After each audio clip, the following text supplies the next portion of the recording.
Good afternoon. It is June 24th, just after 1:30. We're here for Planning, Housing, and Parks Committee. We have Councilmember Fana Gonzalez here with us on the committee, as well as Councilmember Jawando joining us virtually, and we are joined by the District Council member, Councilmember Katz, as well.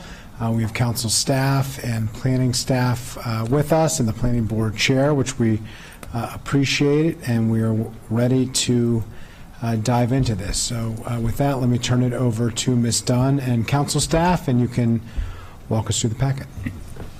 Good afternoon, and thank you. This is the second work session on the Great Seneca Master Plan. With us today are, as you said, the planning department and council staff. And the goal today is to really cover the recommendations related to the Life Sciences Center area of the plan. If you may recall, there are 8 different areas that the plan covers. They are non-contiguous. And the primary one, the largest one, is the Life Science Center area, and we're covering it first today. It is also the order in which the plan covers the material and the recommendations. And so the plan starts out with a context and vision for the Life Sciences Center area. And if anyone has the staff reports following along on the second page of it, we did provide a map so that you could see what that area is located, looks like, where it is in relationship to the other parts of the plan, and that the fact that it is surrounded by the city of Rockville and the city of Gaithersburg and a portion of the county itself. And the Life Sciences Center and the adjacent areas, they contain approximately 9,000 private sector life science jobs, which is about 60% of the county total. In that industry, over 3,500 multifamily and attached residential units, and over 200,000 square feet of retail development. The plan is organized into themes, and the first one we're going to cover related to the Life Science Center area is the built environment. So this is really about the way in which properties are constructed in this area. The goals for it are listed on the third page of the staff report. So the recommendations are guided by these goals, which is to create a life science center downtown supported by diverse housing options, safe, accessible, and reliable transportation infrastructure, services and amenities to meet the variety of needs of people within a 15-minute walk, bike, roll, or ride. Support the continued expansion of life science uses in the plan area and their integration with other uses to further the greater life sciences center as a complete community. Increase the number of both market rate housing units and income restricted affordable housing units, and finally to create a multimodal environment where walking, rolling, biking, and transit are at least as attractive as driving. And those goals guide the following. Oh, before I get into that, I just want to mention that the council did receive testimony from GCAR, which is the Greater Capital Area Association of Realtors, writing in support of these goals for the Life Sciences Center area. And staff suggests the committee support the goals for the built environment. Without objection? Without objection. Great, thank you. And so with that, we'll get into the recommendations that these guide, which have to do with land use, zoning, and urban design. And this starts on the bottom of page 3 of the staff report. And the plan includes the following. The first one is to establish a Life Sciences Center overlay zone for the entire Life Sciences Center area. And what you'll note, as you've already introduced a zoning text amendment, it's ZTA 2403, the Great Seneca Life Sciences Overlay Zone that was introduced on June 11th. And it does just that. It overlays the plan area for the Life Sciences Center. The committee does not need to decide every detail of the overlay zone as it works through the master plan, but there are a few pieces of it that must work in tandem. So we'll make sure that we bring those up and highlight those for the committee so those recommendations can move forward and that the overlay zone and its approval process can follow without conflict to the master plan. The first one of those has to do with the intent of the overlay. It should be supportive and in sync with the intent of the master plan, in which it is. They are both about providing this range of land uses and jobs and providing a complete community for the people in this area. And council staff suggests the committee support the recommendation to establish the overlay zone. Without objection. And the next one is tied to zoning, which really has to do with the zoning recommendations in the plan and how they tie to how zoning is being recommended in the overlay. And with that, I'm going to turn it over to Mr. Ali. Thank you, Ms. Dunn. Good afternoon. So we'll go into the table starting on page 6 in the staff packet and go map number by map number with respect to their recommendations. But just to give some context, currently within the Life Sciences Center, there's approximately 12.5 million square feet of development. This is equivalent to an FAR of about 0.34. And if you sort of aggregate the maximum allowable development that currently exists in the Life Sciences Center, that's about 0.93. So the current development is leaving a significant amount of density on the table.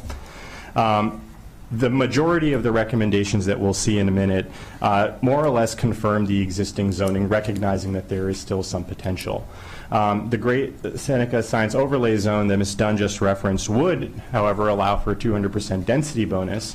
And the reason that it sort of exists is to help sort of support the urbanized vision of the area. Although there's a significant amount of development that could be supported with the mapped FARs as they currently exist, if you consider sort of average footprints of buildings and the densities that go along with that, it's easy to see how you can get up to that density without actually using a lot of the site. And so allowing for more density creates the conditions for considering more development that not only offsets the cost potentially of building more, but also maybe helps resist the cost savings of building a lower intensity development that has lower costs with things like surface parking. And so the 200% density bonus really creates the conditions for that increased value proposition that would support and be consistent with the urbanized vision that the plan articulates. And before diving into each map number, there was one specific zoning recommendation that came from testimony submitted to the council. In a letter on behalf of Promark Partners, who own 2 properties along Medical Center Drive, they're recommending 2.0 FAR as opposed to 1.5 FAR that's currently proposed. And we'll get to that in the map numbers, but staff would actually recommend supporting that suggestion from the property owner. But if we could pull up the map, and we'll just start going map number by map number. One general comment is that although council staff generally supports the zoning recommendations, we are recommending that either a commercial or a residential use maximize the density that they're proposing. So if it's a CR 1.5, that the C portion, the commercial portion, can be built to 1.5, and that the R portion also they'll be allowed to build to 1.5. I think because they were, and they can explain their sort of justification for their approach, but to the extent that they were confirming density that was already mapped, or the zoning as it was already, exists, they are just carrying over that distribution. But it seems to be in more plans going forward that in order to avoid being too prescriptive about land use, it's just helpful to sort of allow either use to maximize density.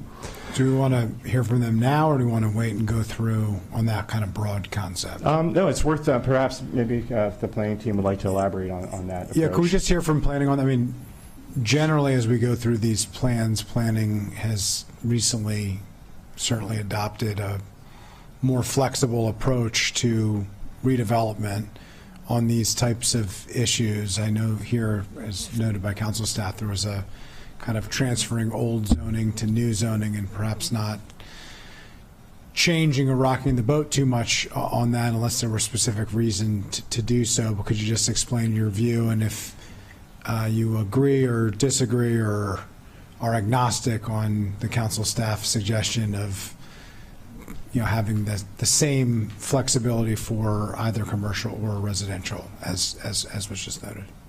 Sure. Martin Hill, for the record. The planning department's position is that we would support this change of equalizing the zoning to be C and R equal. Our approach had been that we did confirm a lot of the existing zonings. Many of these properties that do have a smaller C than R, or vice versa, are properties that are unlikely to redevelop in the near, even long term.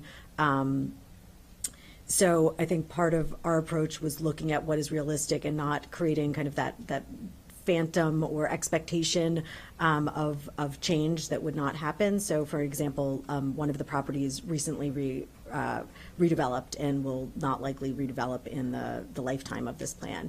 But planning supports flexibility and council staff's reasoning for equalizing that zoning. So you didn't do it, but you don't necessarily have a problem with it. Correct. Okay. Appreciate that. Back to council staff. Thank you. Okay, so starting with the CR zone property, starting with 1 CR, which is, I'm going to use the cursor here on the bottom left-hand portion. Oh, sorry.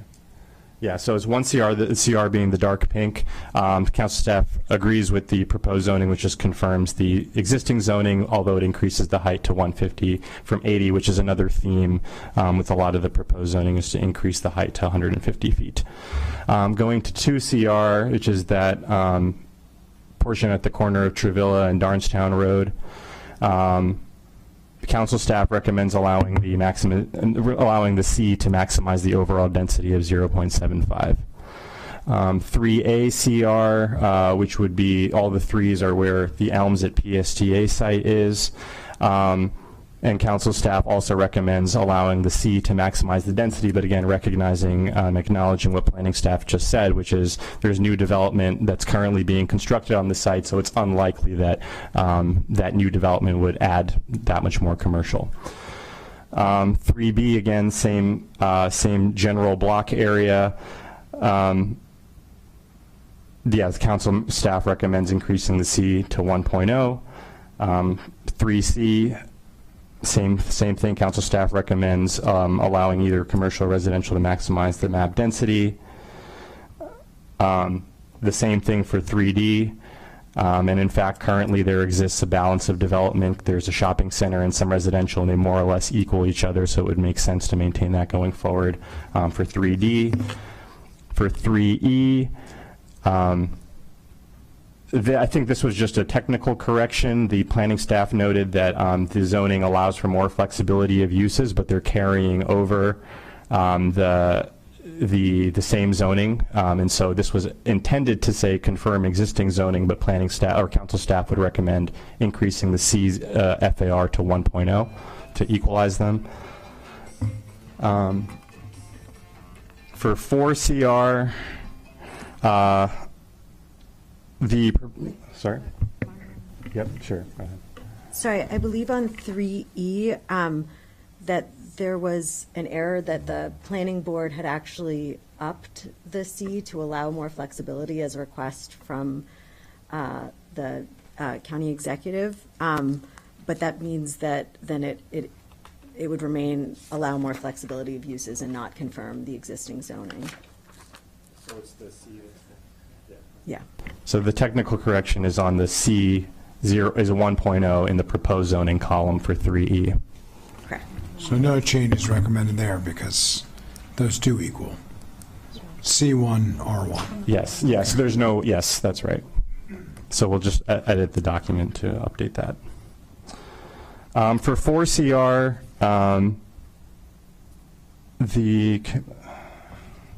sorry.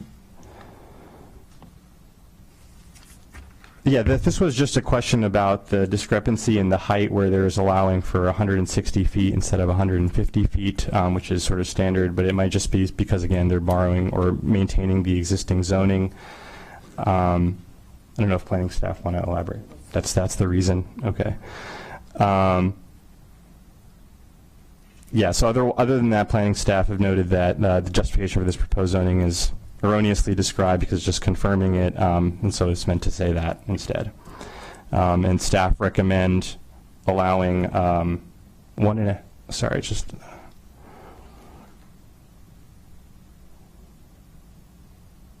yeah, I think there was just the question of why for number 4 CR, if we could just point that out.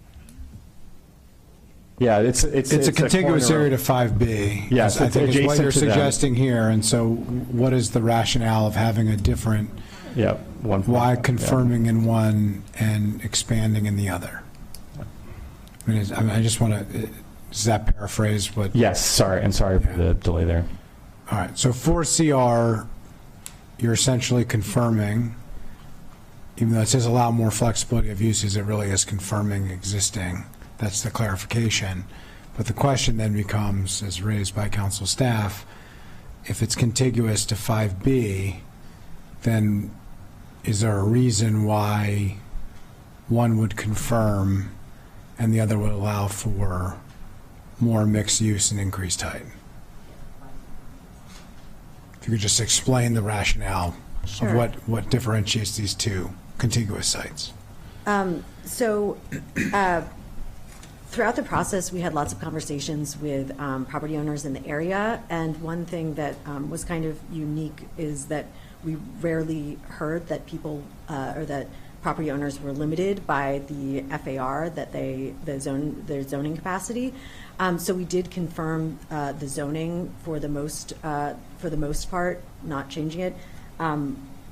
Staff is not opposed to changing the zoning if the council staff and council sees fit. But because the current mapped FAR meets the needs and even provides quite additional capacity, as Mr. Ali noted, it's, the area is currently at a 0.34 FAR, and most of these properties are zoned to 1 or 1.5, and did not express that they needed additional FAR for future development. We maintain the zoning, but it could be, it could match the adjacent properties. Basically, you're looking at what was likely to happen versus what would be seen as like highest and best for that particular area. And the overlay It's just a zone different approach. yes, and we're comfortable with council staff's approach and recommended changes. Okay. Yeah, I think council staff, we didn't make an explicit recommendation of increasing the overall density to 1.5 for this map number, but based on that, we think that would make sense just because it's part of the larger block and we're thinking about just the future and creating conditions for more development. Recognizing that that's not necessarily an incentive, may not be realistic given the existing form, but to the extent that vision is encouraging a lot more density, it would make sense that this parcel, which is contiguous with the larger block, have the same density as the rest of it. Okay, so could you just, executing that, what would... That would say increasing the CR for map number 4 CR to CR 1.5, C 1.5, R 1.5, H 1.6. Which would match 5B. Okay. Yes. Got it. All right, let's continue. For number 5, there's just 5A and 5B, so number 5 is actually not any specific number. That's just a slight inconsistency in the way the table is organized, but they are confirming the mapped FAR, and council staff supports that recommendation. For 6C, Are we gonna clean that up, or is there a suggestion here? Yeah, I think the suggestion would be that we remove 5 and treat it the same way that map number 3 is dealt with, where this just goes 3A to 3E, and then it would just be 5A and 5B. So there's no map number 5 at all in this table. So remove 5 from the table. It would remain as it is on the map, but it would just be consistent. Yeah, if with there are the rest of the tables. sub-numbers, let's just do the sub-numbers. If there are no sub-numbers, let's just have the main number. Correct. Let's make the map reflect that, because it is confusing. I will say that. Okay. For number 6, again, just allowing both uses to maximize the overall density of 2.0. Currently, neither can. Again, recognizing that there's a relatively new multifamily development on the site, so it's unlikely that there would be significantly more development in the near future, but just for the sake of treating it the same. For 7CR, the zoning is actually increased significantly to 3.0, with the C or R portions being increased to 3.0, and currently there's a 1.5 FAR and 75 height existing, and then they would be increased to 3.0 and with a 150, and council staff supports that recommendation. Same thing with 1CRT, allowing the C to maximize the 1.0 FAR. But also potentially increasing the overall density to 1.5, just recognizing that there's not a lot of development on the site currently. Well, This is we would recommend increasing it to 1.5, but recognizing that both the overlay zone and the incentive zoning update may change the current sort of public benefit point system, where the 0.5 threshold, it would still remain, but there's going to be, each of the public benefits in the overlay zone are associated with a certain amount of FAR. And so this idea of increasing density above the standard method threshold, which is currently 1.0 for CRT, is sort of moot. And so while it might be worth considering more density, right now we think the 1.0 could also work if indeed the overlay zone is approved with the current approach, which is tying density to increments of FAR. So I think, just to clarify, I think we would support 1.0 just to be clean, but recognizing that depends on approval of the overlay zone generally as introduced today. So. Okay, I think I follow that. So the only change that you'd be recommending is to equalize the commercial and the residential to 1.0 both? Yes. But not to go to what you were suggesting otherwise, which is potentially go to 1.5, because the overlay zone and the public benefits points could essentially provide an alternative in order to get the increased density. That's right, yes. Okay, so I did follow. Okay. Sorry. All right, so 1.0 across the board for consistency's sake. Okay.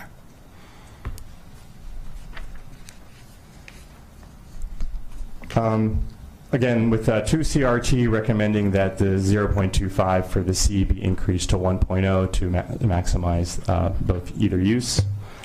Staff concurs with planning staff's recommendations for map numbers 3 CRT, 1 LSC, 2 LSC.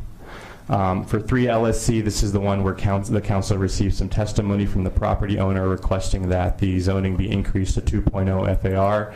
And just given its location, this is sort of the central part of that LSC central area, just the major part of the life sciences zone. We actually think that that would be appropriate, would make sense, and support the vision that the plan articulates. And so if planning staff wants to weigh in, but council staff would recommend increasing that to 2.0.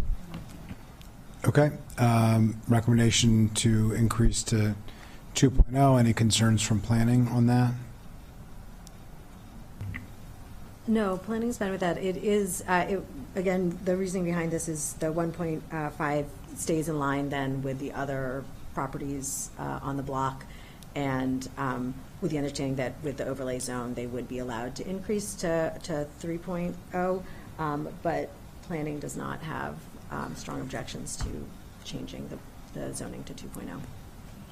Okay. I think we're going to agree, it seems, with the staff recommendation to increase to 2.0 without objection. Is Councilmember Jawando on? Yeah, I'm just not on the screen. I can see you. Okay. You can't see me. Yeah, I agree. Okay, sounds good. So committee will agree with the staff recommendation. Let's continue. So just to summarize, it sounds like the committee agrees with council staff recommendations for every map number. Yep, with the couple clarifications. With the clarifications Yep. that we discussed. So Yep. consistent across the board between commercial and residential, and the one increase from 1.5 to 2 that we just discussed. Okay, let's continue. Great, thank you. Turning back over to me. We're on page 9 of the staff report, and we're going down to the third recommendation under the built environment. And this recommendation is to amend the Thrive Growth Map to include the Life Sciences Center as a large center. I just want to remind the committee and remind anyone watching that in the Thrive 2050 plan, large centers are envisioned as the highest intensity areas generally characterized by significant residential and or commercial density. It can be either existing or planned, and they are typically located close to high-quality transit. They include the county's central business districts, existing and future employment centers, the municipalities of Rockville and Gaithersburg, and most of the Metro Rail stations, which provide an opportunity for significant redevelopment. That's how a large center is defined in Thrive. And the PHP committee recently discussed, as part of its review of local housing targets, how to categorize or designate future growth areas and what that might look like. And the committee had a conversation and decided that the area type designation should be consistent with the prevalence of master plan roadway types, such as downtown and town center boulevards and streets.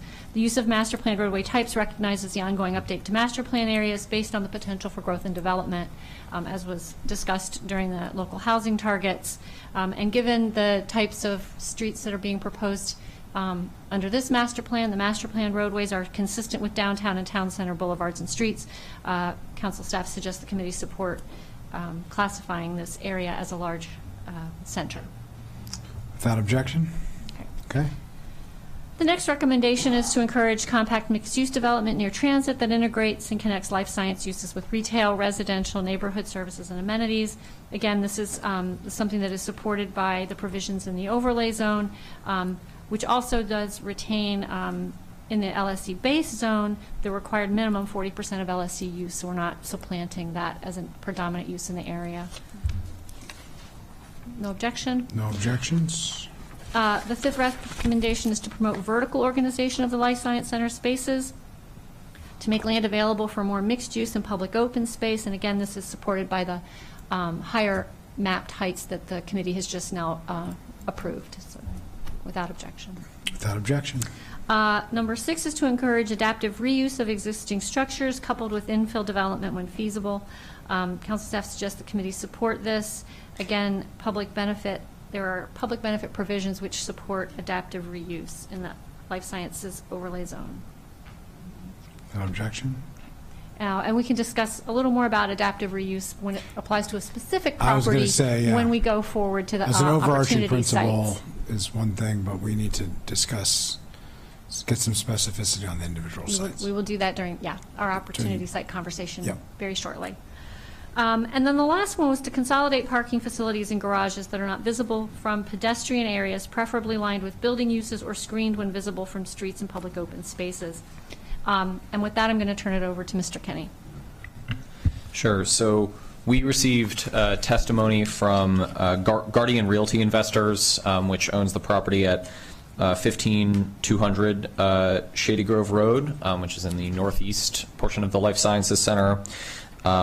In their testimony, Guardian expressed concerns about their ability to satisfy this recommendation to consolidate parking, since the Guardian property is flanked by major pedestrian corridors on 3 sides, essentially being flanked on 3 sides or 4 sides with one of the streets proposed in the plan, would make it difficult for them to hide their parking structure from view.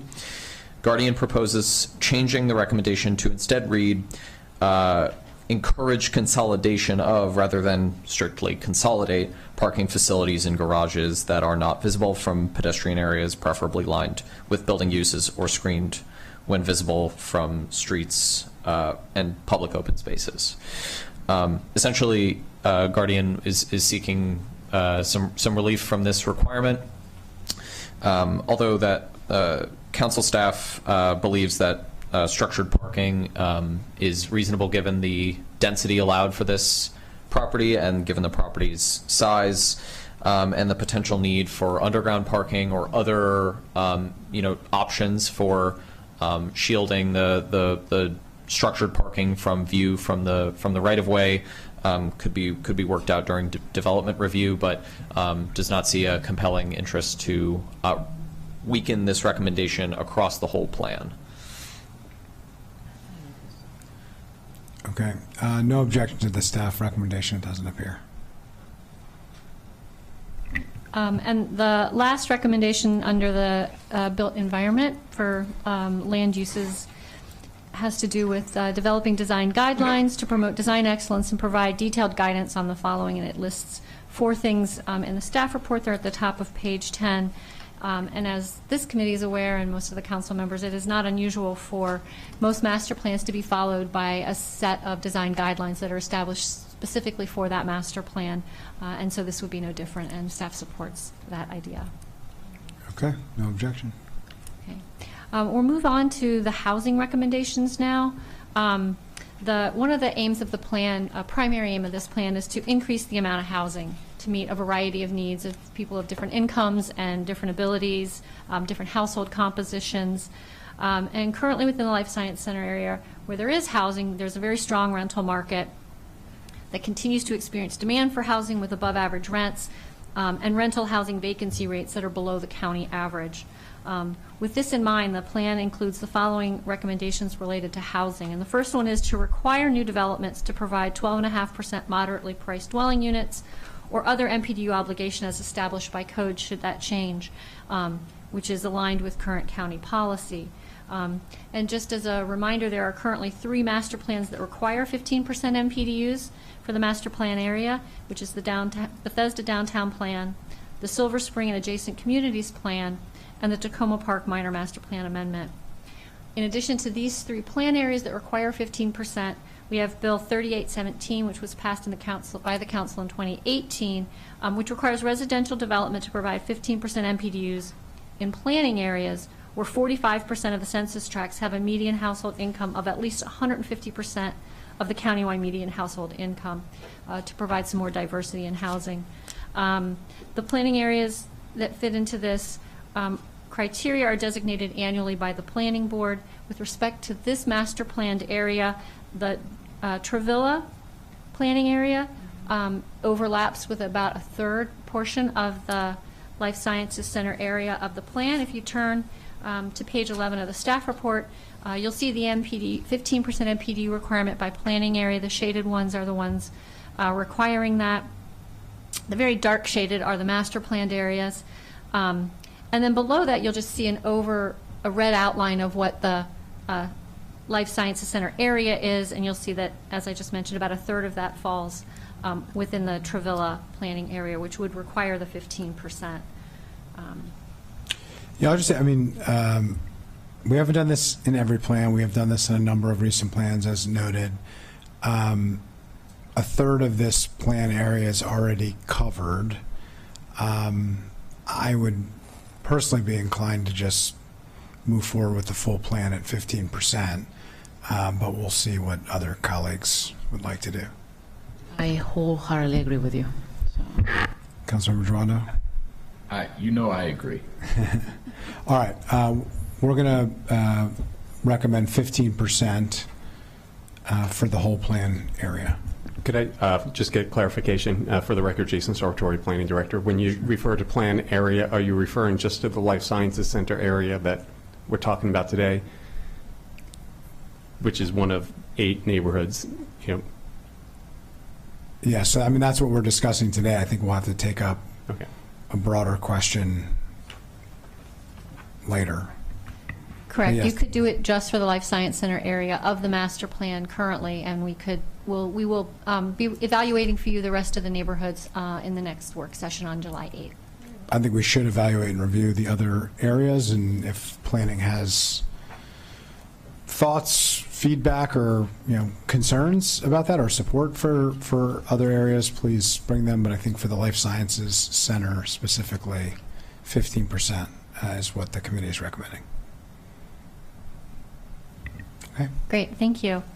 The second recommendation is to encourage public, private, nonprofit, philanthropic, and religious institution partners to expand housing affordability and infill and redevelopment, and council staff suggests the committee support this recommendation. Without objection? The next one is to preserve existing naturally occurring affordable housing where possible, striving for no net loss of naturally occurring affordable housing in the event of redevelopment. Just remind the committee that in our recently reviewed Tacoma Park Minor Master Plan, we encountered the same recommendation and had a conversation about changing from use of the word possible to practicable. And council staff at the top of page 12 has provided at least context for how that was handled in the Tacoma Park Master Plan. Something similar could be written for this plan as well if you want to change out that word. I would support consistent language from what we approved in the previous plan. I'll just note it's very different than the previous plan and some of the other plans that we have taken up. The overwhelming majority of the housing in this is built within the last 20 years. And so the naturally occurring affordable housing, it takes on a different context from housing that was built 50 to 70 years ago, which is the context that we were looking at in other plans. But I think the consistency of language is important. So it seems like there's agreement among colleagues with that, so let's work on, language that would be consistent with what we approved in Tacoma Park. Great, thank you. We'll do that. I'll work with planning staff. Then you have recommendations 4, 5, and 6. Again, they're in the middle of page 12 of the staff report, and these will look familiar to the committee and the council. The first one has to do with public properties upon redevelopment, that they provide a minimum of 30% MPDUs, 15% affordable to households earning at the standard MPDU level, and 15% affordable to households earning below 50% of AMI. The fifth one is in the event of redevelopment, priority should be given to existing residents. And then number 6, I'm just paraphrasing, to provide a priority for 2 and 3 bedroom units for residential development so that additional family size units can be provided. And those are consistently done in our recent master plans and very supportive. Agreed. Let's, without objection. Great.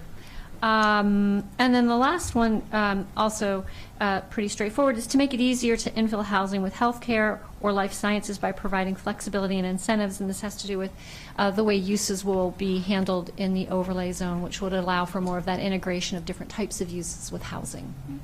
Agreed. Without objection. Perfect. Thank you. With that, I'm going to turn over the transportation recommendations to Mr. Kenny. Thank you. So the plan proposes a number of transportation recommendations for the built environment to reflect a number of actions that the county has taken since the 2010 plan, including the Complete Streets Design Guide, the Bike and Pedestrian Master Plans, Thrive 2050, et cetera. You'll see those reflected throughout these recommendations. The first relates the first would create a recognizable and finer grain street network to promote walkability and connectivity.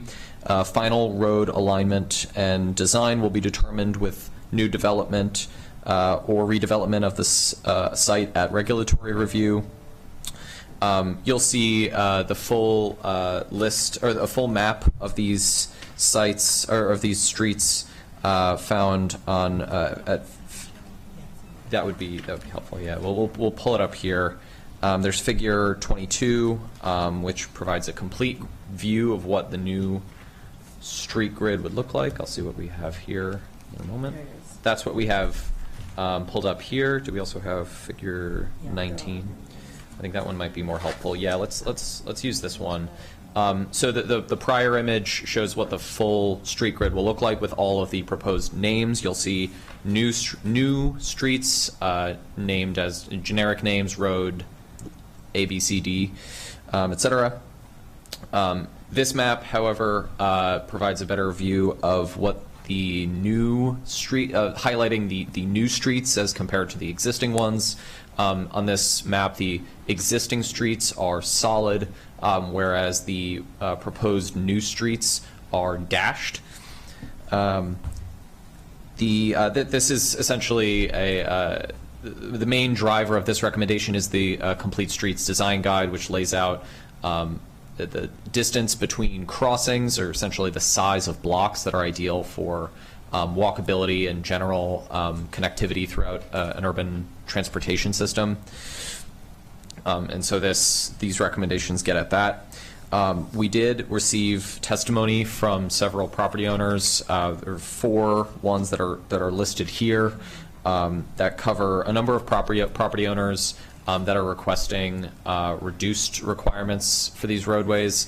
Essentially, this requirement is a sort of push and pull between, the need for enhanced multimodal connectivity in this throughout the Life Sciences Center with property owners who may find those requirements onerous.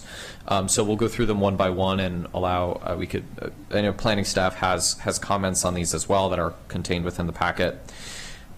So the first comes from Guardian Realty investors, who we spoke about earlier with the consolidation of parking.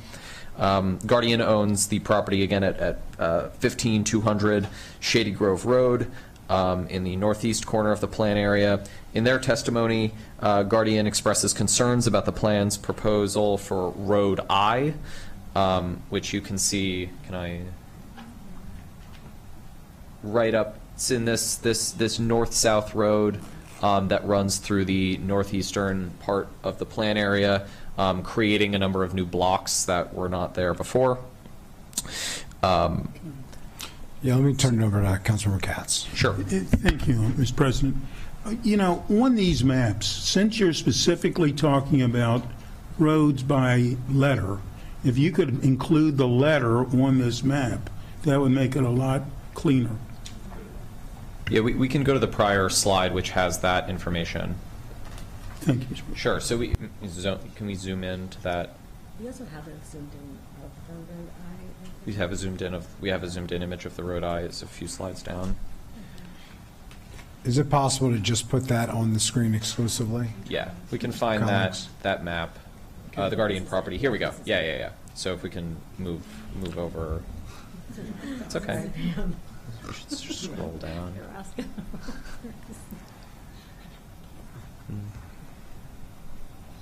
There we go. Oh, so this is the property. You'll see the red sort of polygon that outlines the Guardian property in the sort of towards the right side of this image. That's the property in question, and then the dashed red line is Road I. That is proposed in the plan. This would be a downtown street with bikeways and sidewalks and 2 lanes of traffic. Yeah, I think just moving forward, using the letter I, like specifically Yes. for when we come back and for full council. I think that's what Councilmember Katz is suggesting. Sure. I'm happy to do that. Thank you. Essentially, Guardian claims that requiring the construction of Road I would have 2 main negative impacts. The first would being harming access to the Mallory Square apartments during rush hour, which is the Mallory Square apartments are directly across this proposed road from the Guardian property to the west, and they're also concerned that this road would require the demolition of an existing parking structure to the north of the Guardian property across Research Boulevard. That's being pointed to right now. Guardian proposes removing Road I from the plan. So instead keeping what is now a grassy open space as such and providing space for pedestrians and cyclists rather than a full street. Yeah, could I just understand, so from planning's perspective, is the idea that Road I would go through, I mean, there's a building behind the current parking garage, the kind of L-shaped, backwards L-shaped building, and then there's the parking garage. Is the idea that if the Guardian property is redeveloped, they would dedicate this small segment of road, and then the idea is long-term that parking structure, if that were redeveloped, they'd have to dedicate right-of-way in order to redevelop? Thank you for the opportunity. One more, sorry. So just to give a little bit of context, I think this shows a little bit more clearly the area. This roadway is actually already dedicated. It's currently exists as a paper road. It just has not been built, so it's dedicated but unbuilt. And it doesn't actually abut the Guardian property. There's an outlot between the Guardian property and the dedicated but unbuilt roadway that is owned by Mallory Square, which is the property owner on the other side. But it is only on these abutting properties. I would guess it's not dedicated north of here because there's a structure there. I think that is correct. And it looks, I mean, it's not clear. I don't have the plats, but so it would look like the building to the north of the parking garage may also be on at least part of that right-of-way, future right-of-way. Unless I'm mistaken. Is it? So, because you're not going to have a building that is on top of a road. Like, there has to be some buffer. So currently with the parking garage, it definitely runs through the parking garage. And from what the parking garage was built in the 80s, and we expect that would redevelop within the lifespan of, or could redevelop within the lifespan of this plan. The area to the north is an area that we've called the Grove. It's also an area where we expect to see and have heard interest in redevelopment. Most of the buildings in there are kind of 1980s office buildings, some of which all of which have leases, some of which are expiring soon, and others which will expire in the next several years. So we see this area as a potential future site for redevelopment, and it's identified as one of our opportunity sites. We see this street connection as a really important north-south street connection and a way to break up Key West Avenue. If council recalls, we did on our tour walk from the other side of Mallory Square around to Key West, and so this would just create those block sizes that are actually above what we would hope for with the complete street design guide, but are 600 feet instead of 1,200 feet of distance, and provide that connection for the residential areas and connecting it to the core of the life sciences. I think one thing that's challenging in this area, which I think council is getting at, is the delivery of these roadways will likely be piecemeal, and they have been in this area as well. To the south, Blackwell Road is one of the roads that we've seen build out over decades, and is actually scheduled to be completed, another chunk to be completed this summer. So the planning does not see it as, planning recognizes that this will not be built out tomorrow, but that with redevelopment over the course of years or potentially decades, that this is a desirable connection that will connect future and current residential developments to the kind of jobs core on the other side of Key West. Yeah, I'm a little torn on this one. I mean, on the one hand, I fully appreciate the complete streets design guidelines, and I do think this is a very important north-south connection, and we have seen that firsthand, and the 1,200 feet is just too long for the walkability that the plan is trying to accomplish. On the other hand, I do understand it's a relatively small parcel and a significant accommodation for a roadway that may not actually be functional for quite a long time. So it has already been dedicated, and they do not actually abut the property. If you see the little inlet where it says outlot, so the road is in blue, and then the outlot is actually owned by a different property owner who has alreed dedicated the land. So Mallory Square has dedicated it. So what is the requirement for Guardian? Based on the current master plan language that they're asking for us to change, what is the requirement on them if they redevelop the property? Yeah, it could be frontage improvements. But if they don't front it, I mean, I think that one of the issues with this site is that they have two adjacent sites, both that outlot and then a property on Key West, because they don't actually front Key West. That property is not owned by them either. So I think that to some extent they are speaking in hypotheticals, as if this property were to expand to that outlot and to the property that abuts Key West, but they don't own either of these properties. So the master currently. plan language is on the outlot. The requirement for frontage Yes. improvements is essentially on the what you're outlot. saying, and that responsibility would be borne by the outlot. And the outlot is currently owned by who? Mallory Square. So they own basically both sides. They own both sides. So they of the- dedicated the middle of their property, and they Yes, kept the outlot? Yes. And do we have an do they keep the outlot because they're intending to? So, I mean, it seems like there's something that's going on here that we're not aware of. It would seem to me that if you were the Mallory Square property and you didn't have a use for the outlot, you would have dedicated the outlot, or you would keep it and try to sell it to the abutting property owner.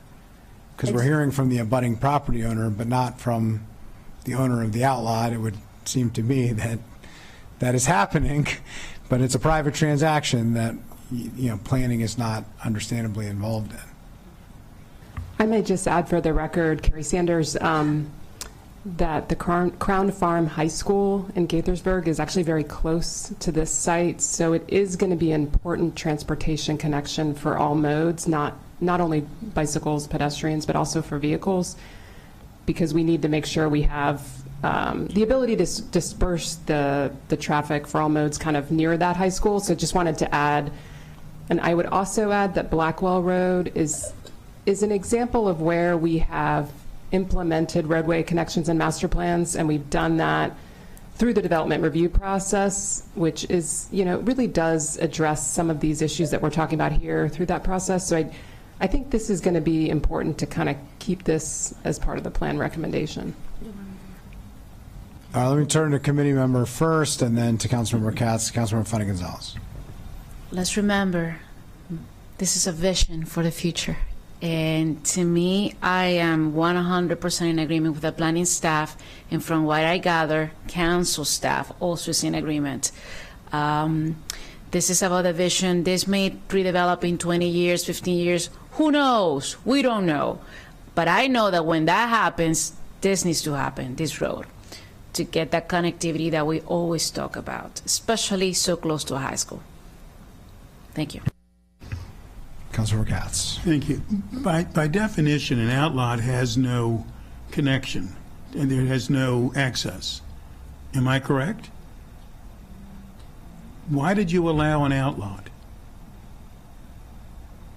I was not involved in the review of this, so I can't speak to that. Apologies.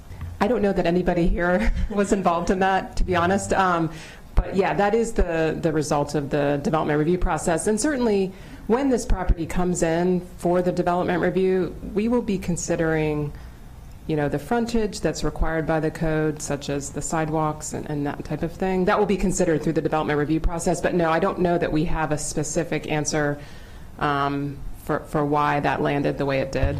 Who would come in with the development? Guardian can't. It's not theirs.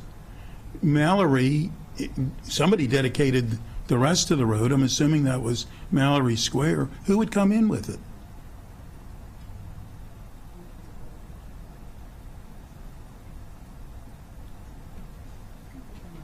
It could come in through a capital improvement project. I think there's a couple of different ways that it could happen. A lot of these times, as Council President Friedson alluded to, there are discussions that are happening that, we're not a party to, but then when there's a proposal, it comes to us as a formal application. Could I make a suggestion? I agree with planning staff here that this is a critical transportation connection. And I agree with my colleague that this is about, building out the future of what the transportation network looks like.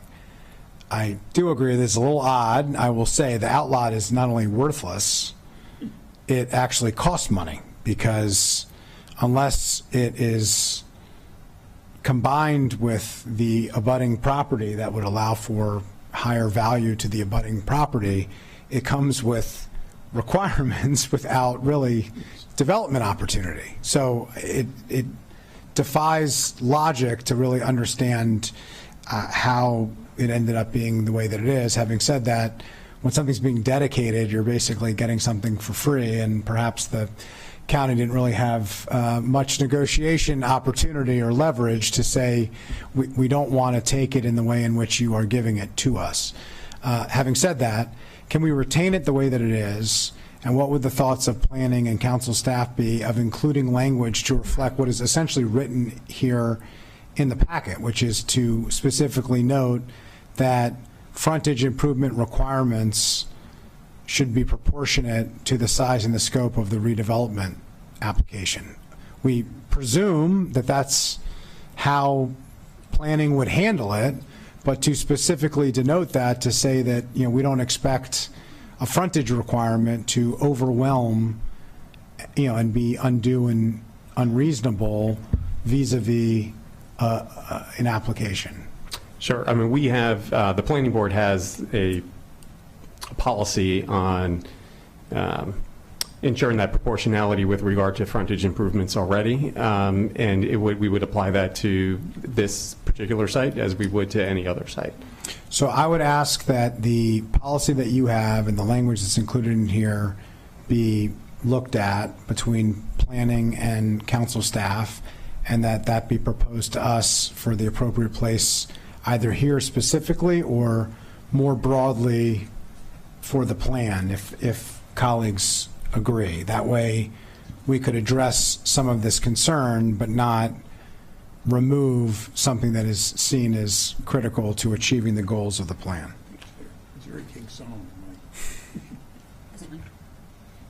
Okay. If there's no objection there, Councilmember Duranto?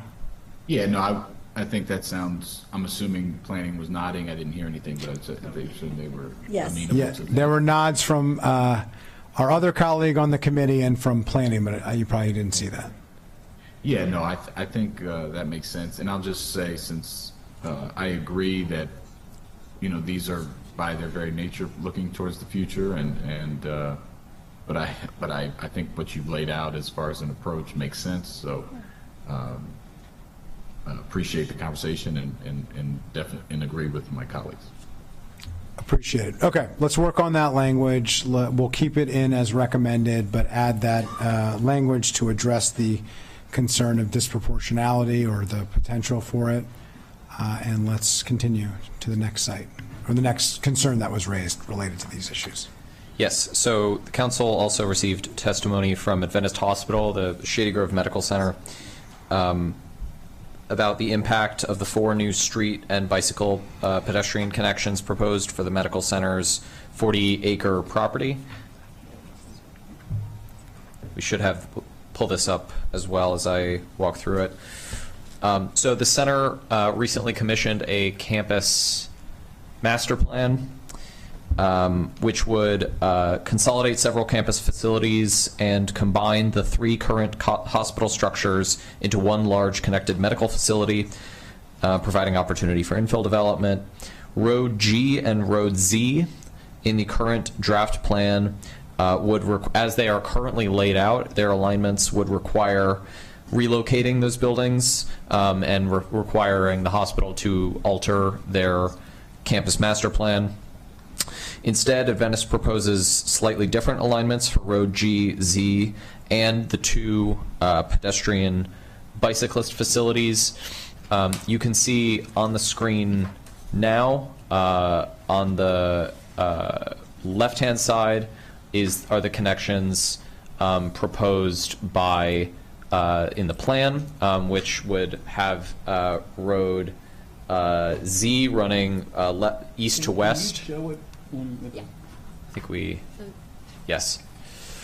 So in the streets are in the solid red lines denote streets, whereas the dashed blue lines denote the pedestrian and bicyclist connections. That's on the left map.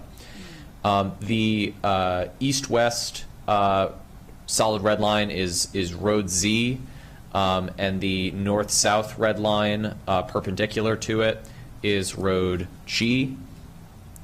And the parallel bicycle and pedestrian connections. In their testimony, Adventist Healthcare, Shady Grove Medical Center, said that those roads as currently aligned would again interfere with the proposed garage and some of the proposed facilities that they would like to build as a part of their plan, as well as as part of their plan. And you can see on the right here they propose a slightly different alignment in which Road Z is at the same point on Medical Center Drive to the east, but bends around the proposed future garage to head to Brochart in the west. And then Road G still intersects Road Z at that point. And the pedestrian and bicycle connections are altered to the point north to intersect with Road G at that point, and south to sort of meander through the southern part of the campus with several connections to Medical Center Drive on the south side of the property. Planning staff, in their response, noted that the proposed connections in the plan, this map on the left, already are a bit of a compromise from what the Complete Streets design guide would otherwise recommend in terms of block sizes and spaces between crossings. So planning staff opposes the Adventist design on the premise that it widens those connections to be even further apart than would be in the plan. Council staff suggests the committee support Adventist Healthcare's proposal for the alternative alignment of Road G and Z and the two proposed pedestrian bicyclist facilities as they maintain the number and type of connections while only making slight changes to the location and space apart.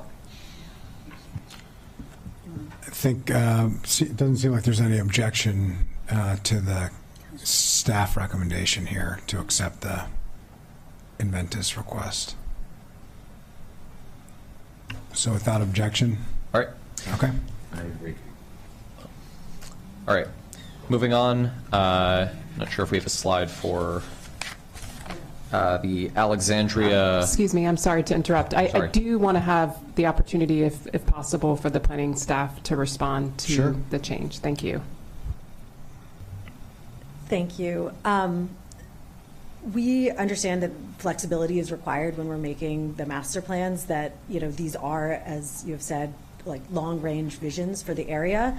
So throughout the plan, we've tried to build that flexibility in while still creating a vision that we think actually will provide that connectivity and create that more urban form.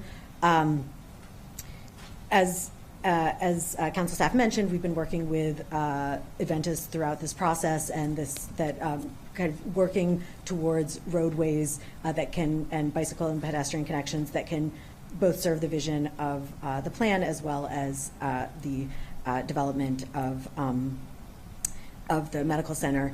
And I think just part of that flexibility, there are 3 times in the plan that we say final road alignment and design will be determined with new development or redevelopment at the site at regulatory review. And that's this flexibility. One thing about these plans, both the master plan for Adventist as well as this master plan, is that we understand that things do change and evolve. Their own campus master plan has changed. And when we look at these 2 recommendations, the plan recommendation that provides 3 clear east-west connections, and a roadway connection that actually connects into the greater network, proposed network. One of the part of that roadway is being built out by the PSTA development. The Shady Grove Medical Center proposal includes 1 roadway, half a connection that goes just to the center of the site, and then actually the bottom pedestrian connection shown at the Adventist are existing pathways that don't provide a clear east-west connection, but are rather to provide internal circulation, and they exist today. So the planning staff think it's important to maintain these recommendations with the understanding that they might be adjusted as a site plan comes in, but we're trying to kind of have a site plan level discussion without actually having the proposed buildings or the proposed circulation from Adventist, understanding that without the applications, their master plans can change, technology can change, things shift. And the planning department in the past has actually worked with Adventist to make sure that we can accommodate their development, such as their new patient tower that I think the council saw going up while we were in the area, with recommended infrastructure improvements. So showing the most desirable connections and paths, one that actually would connect into the network, would be important, understanding that there is that flexibility at site plan review to change it as the planning staff, the regulatory reviewers see actual plans and the building locations and recommendations and that we see the conditions on the ground as well. I'll just speak for myself. I mean, I hear what you're saying. I think the challenge is it doesn't feel flexible when there is a map. And I have a bit of heartburn, to be honest with you, in putting a map into a plan and saying, yeah, this is just an idea we're putting on paper, we'll figure it out later. Because if you're a community member and you look at the plan and you reference it, it would seem that you're being cut out of whatever negotiation discussion that you're talking about that's going to go on between planning and the property owner. And from a property owner standpoint, it gives a great deal of uncertainty to it. So, I just have a bit of concern. I think you can't have it both ways. You have to choose, and I'm just speaking for myself, I don't want to speak for colleagues, but from a planning perspective, you have to either put in, here's what we hope to achieve, we'll work out the details later, or here's the map of what the master plan is recommending.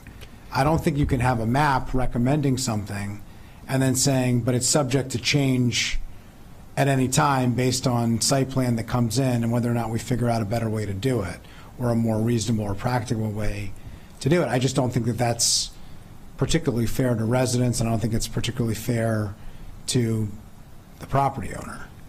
And, in this case, we're talking about, one of our most important nonprofit healthcare providers and employers in the county, and a huge and important site, that is really at the center of this plan.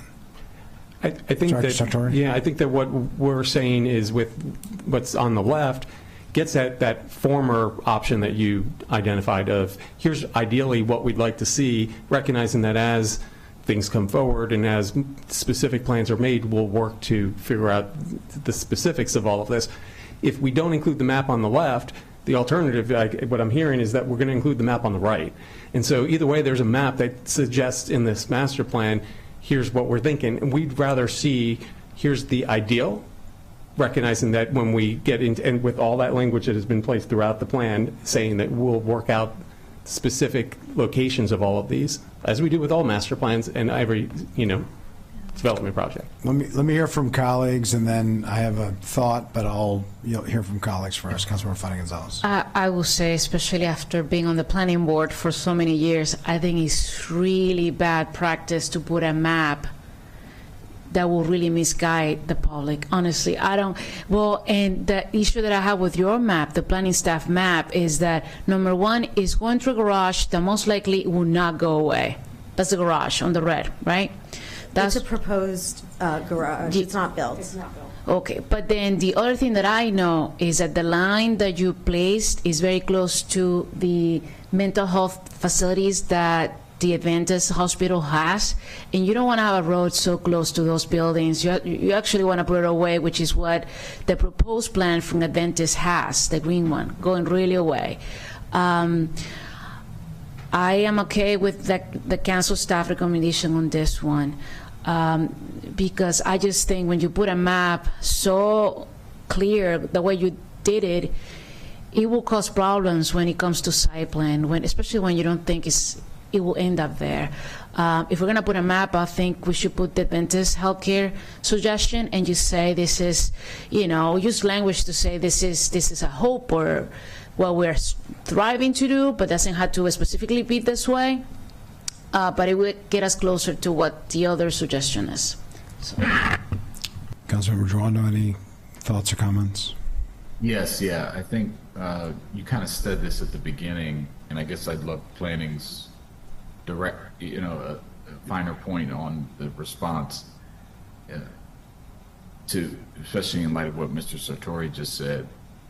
If you don't, would you like to not include any map and just say, and just use language, just say that this is generally what you're trying to achieve? And I think Council President mentioned that at the beginning.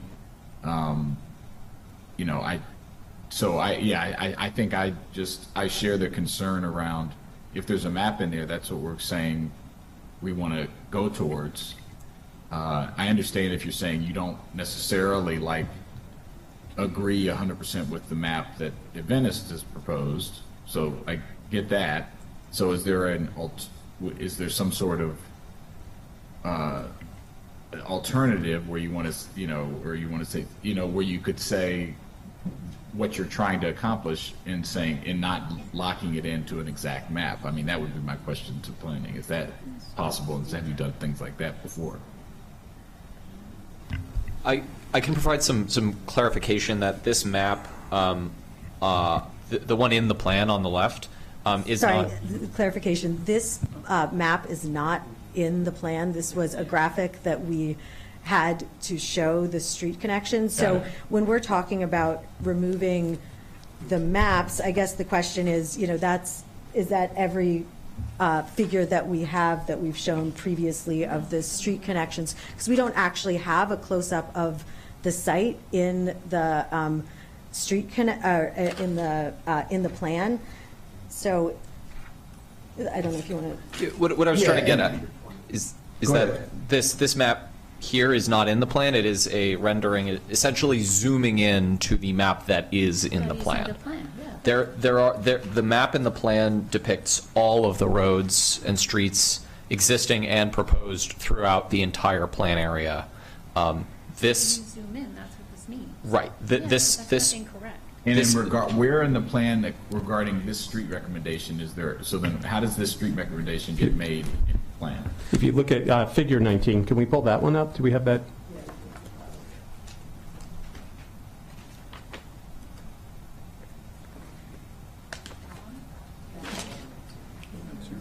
That one. Yes. So this figure depicts the roadways in that map we were looking at prior, and there is another figure, figure 21, that depicts the trails, the two pedestrian bikeway connections. So the map we were looking at prior is a zoom in of compiling all of the connections. You've taken two maps, you've layered them on top of each other, and you've zoomed into the particular area that we're talking about. Right. That is in the In plan. effect, the map is in there. Yeah, I mean, that particular portion of the map layered on top of each other is not going to be found on a particular page in the plan, but the recommended plan that has come before the council from the planning board by way of the planning staff includes a depiction of what is included in what council staff has shared. Correct. I just wanted to Okay. clarify that if we were talking about removing the maps, it would be removing all of the transportation maps that we have that show this. Yeah, I appreciate that. So I guess my base question, because my understanding is that Venice presented several options, and I know you made a compromise and made some changes based on their, but we've all met with them. I know you met with them. They presented, I think, 4 other potential renderings. Again, and what I understand you're saying is that could happen. One of those renderings could happen, but you'd rather include this map, which looks quite definitive about where the road will be, especially when it's blown up. And so my question is, there a way to, to not do that and to just or include, like, it could be multiple dotted lines here on that part. You know what I'm saying? Like, to not lock it in like it looks like it's locked in here. For the record, Carrie Sanders, through the development review process, to answer your question, Councilmember Joando, we get a little bit more specific because we have a building to look at, and we have the stormwater management, we have all of the frontage requirements, and we can look at all those together with the site plan. And it makes it easier for us to also understand what are the site distance requirements for turns, what is the turning radii, all that level of details there. And so that will shift the road slightly. And what you're seeing here is illustrative. So we would want to say, okay, if the building's placed here, the road's going to be 20 feet north of this particular example. So this example does not lock in a specific alignment for a roadway, but it does show the vision of what we want. We want block sizes to be roughly this dimension here.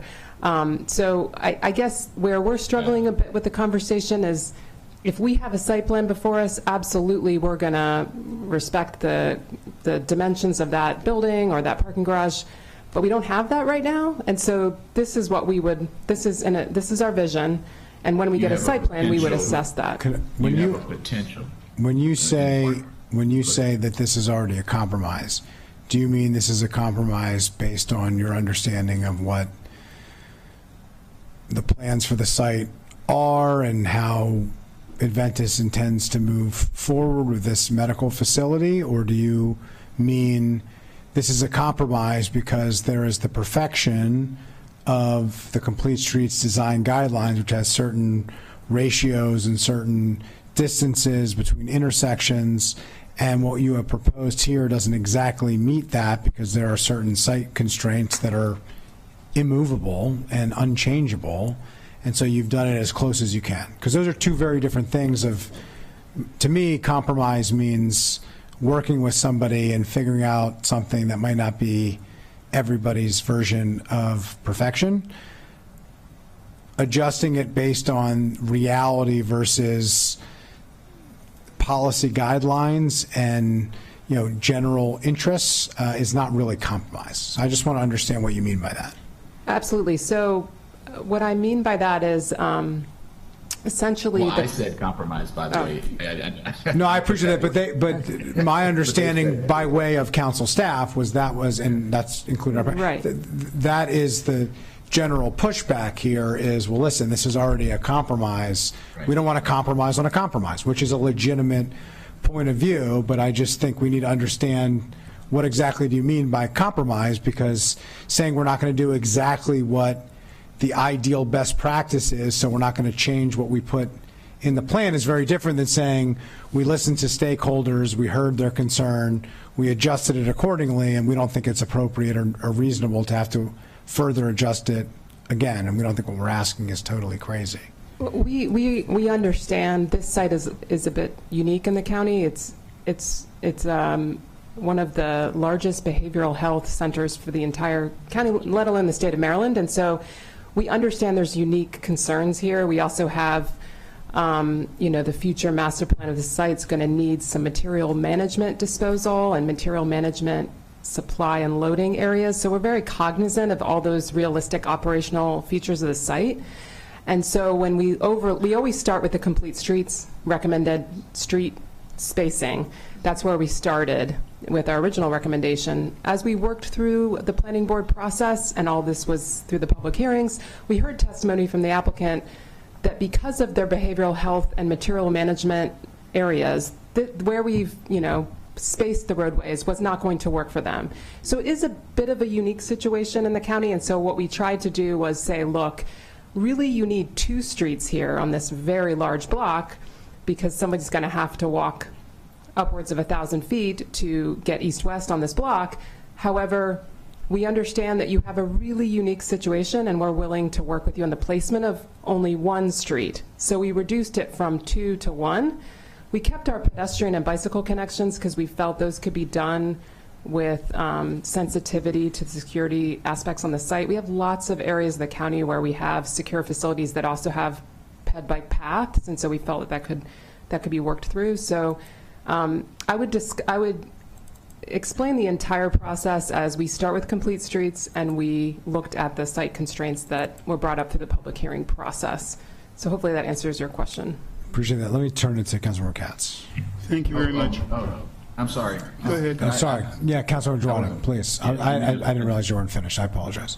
Yeah, no problem. Just so based on those answers, I appreciate that, and that this whole conversation has been helpful. So what I'm hearing you say, Carrie or Ms. Sanders, is that you understand the importance, the planning. You want to have this as an illustrative example of what you think is required. You already compromised from 2 to 1 streets, but even if there is in the site plan review a map like the one we were seeing where they build that garage and they have to do other things, the planning, you will still take that up and would consider moving the street based on those plans once presented, but you think the better place to do it is in the site review process, but you're still open to that. Is that a fair characterization of what I'm hearing you say? Yes, that is a fair characterization. Thank you. All right. Well, just to my colleagues, I think in light of all that, I'm more comfortable leaving it the way planning has recommended at this point. Okay. Let me turn it to Councilmember Cass. Let me turn it to council staff after. Thank you. Mr. Sartori, you mentioned the word ideal, and then the question becomes ideal to who? If the property owner if you want this to be done, the property owner has to be the one to do it. The county's not going to build for Shady Grove Adventist Hospital. And so if we want to have that flexibility, which I appreciate the term flexibility, but the term is, when does it become flexible? If we have that map, and I appreciate what my colleagues have said, though I'm not on this committee, I appreciate what my colleagues have said, but the reality is that Shady Grove Adventist Hospital has to have the flexibility to do this. They have already, I'm assuming, had some preliminary plans, or maybe even more preliminary, that they came up with the idea for that grid. And I think that if we're going to say it the way that you're saying it, that on every map there should be an asterisk, very large, that says, though this is what it's showing through the development review process, things can change. And if we did something like that, I wouldn't have the same concern, nor should the property owner. And I would say, I think that is the language that we do have throughout the plan. On the map?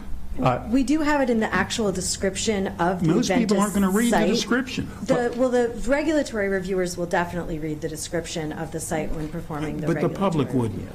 The public is not going to look, unless you own the property, you're not going to read every description. But if they'll look at a map, and if you have it on the maps that says, very broad, this is what, what we have, but we're flexible, and you know what I'm saying? I think that would go a long way. We could do that. Yeah, we could put that note at the end of each map. I mean, that is what we intend for each of these maps, that it is illustrative. And this is something that we actually have done in other plans as well. We worked really closely with our regulatory reviewers as well as Adventist when developing these recommendations. And in most of our plans, we do have a note that there will be final alignment decided at the time of regulatory review, because we need that flexibility. Okay, let me turn it to council staff. Ms. Dunn? So listening to all of this is very interesting. We've done a number of master plans.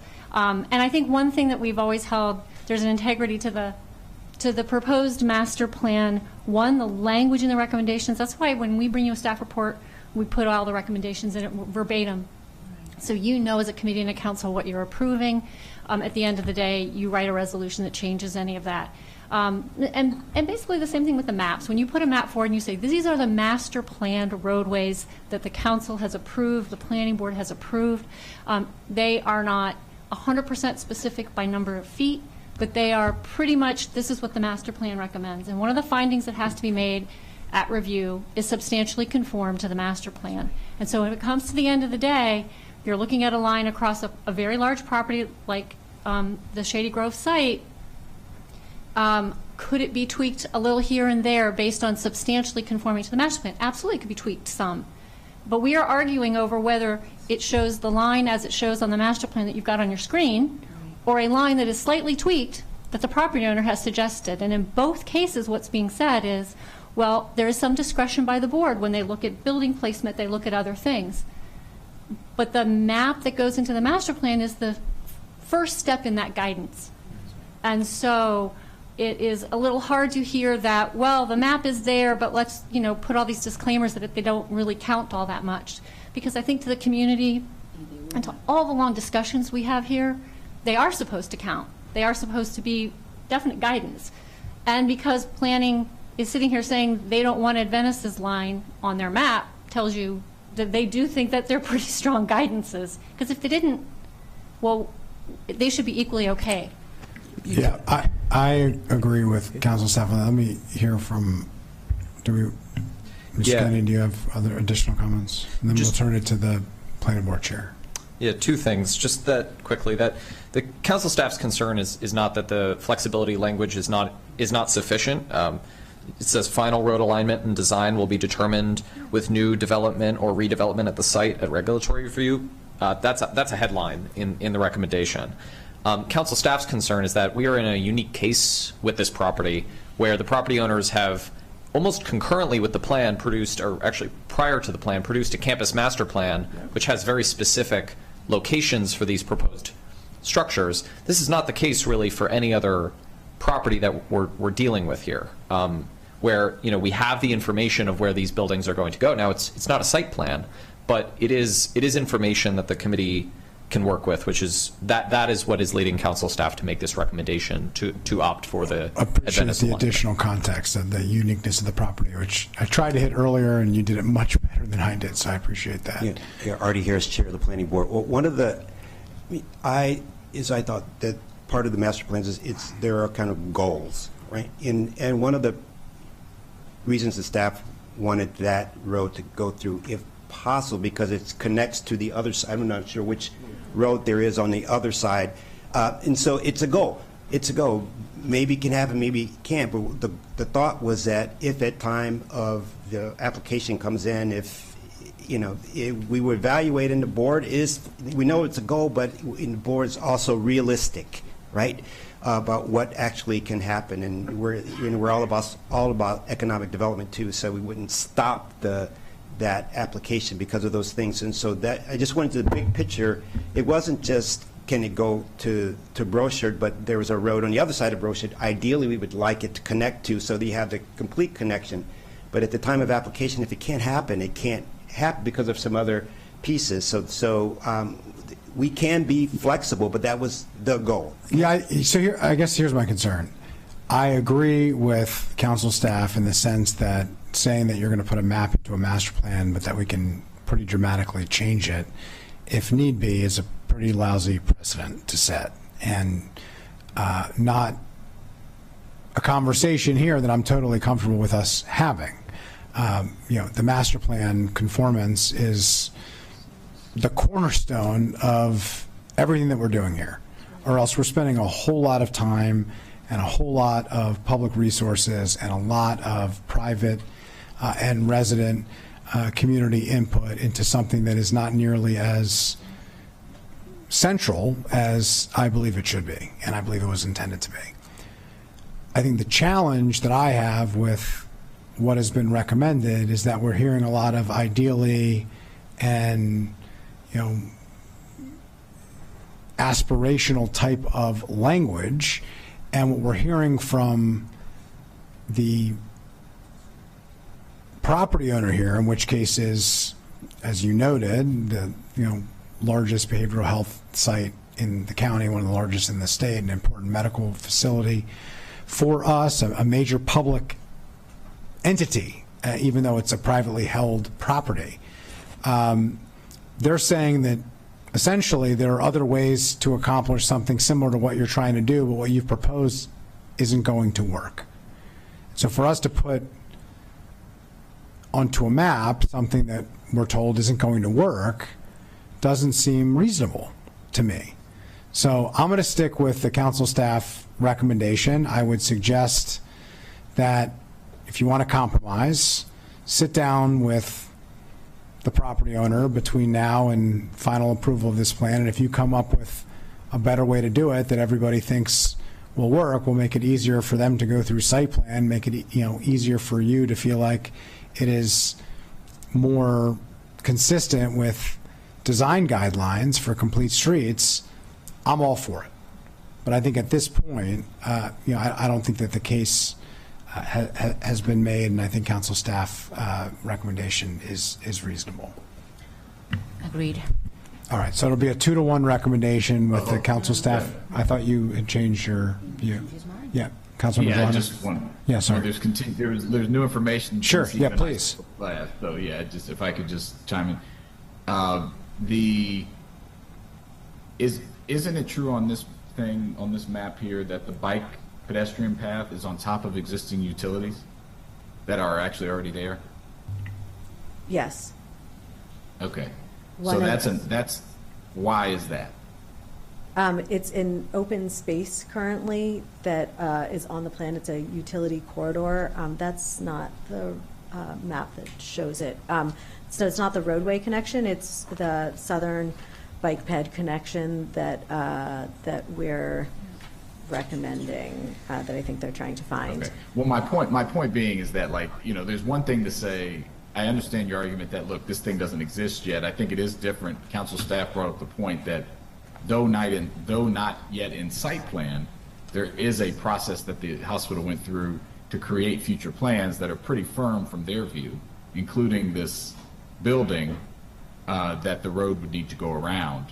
But it certainly doesn't seem to make sense to put things on lines on top of things that are already there if they're going to be a problem, right? So, and if what you said, the planning board chair and others said that this should be a goal, and it's a goal, and Ms. Dunn said a goal is a goal, a goal. Even if it's done the other way, it can still be adjusted based on the map that goes in that was suggested, right? I mean, isn't that correct? Yes. Yes. Can you hear me? Right. Yes. So, right. So, okay. So then, if that's the case, then why not just? So I'm going back. So I'll all right. My colleagues. Any response from? I see. Okay. All right. It'll be a 3-0 vote here. If there are additional conversations and you want to come back with additional information, feel free at any time before we formally approve this plan. But in the meantime, we have a 3-0 committee recommendation. Thank you, Councilmember Joando, for clarifying. Okay, let's continue. All right, moving on to the third testimony that the council received. This one is from Alexandria Real Estate Equities, Mid-Atlantic region, testifying on the impacts of the plan to their parcel, which is north across Blackwell from the site that we were just talking about at the Adventist Hospital. ARE generally opposes the urban street grid nature of the plan, but has specific recommendations for the roadway that runs through their property, Road G. This is, we talked about Road G as that north-south road as part of, are we still up here? Sure. Road G was that north-south road we were talking about through the Adventist property. This is the continuation of that road across Blackwell Road.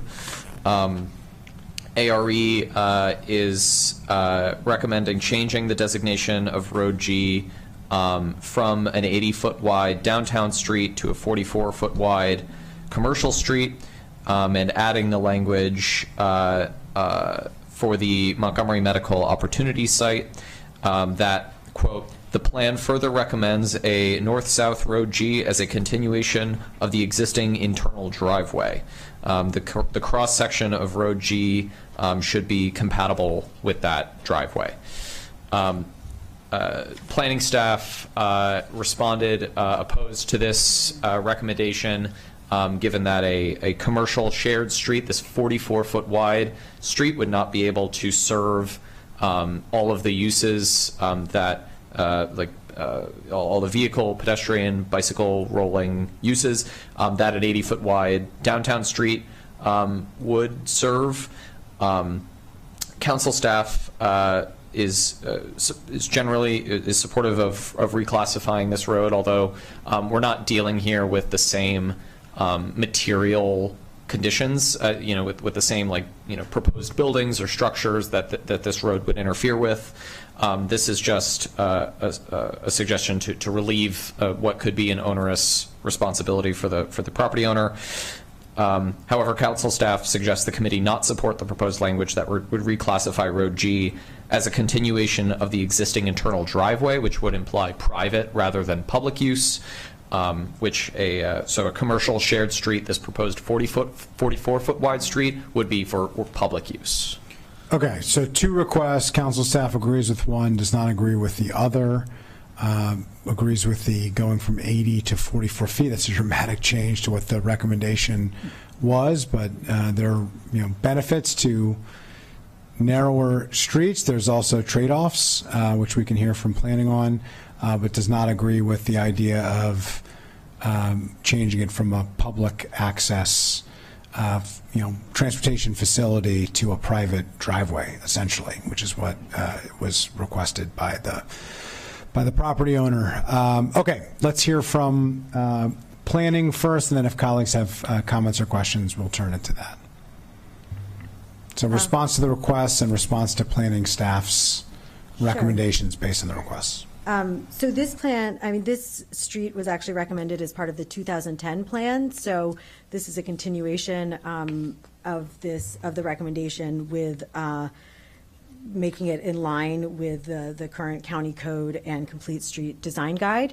And I think that when we look at this street, it is an important roadway connection. It crosses Key West again and is really kind of a spine road in the center of the core of the LSC.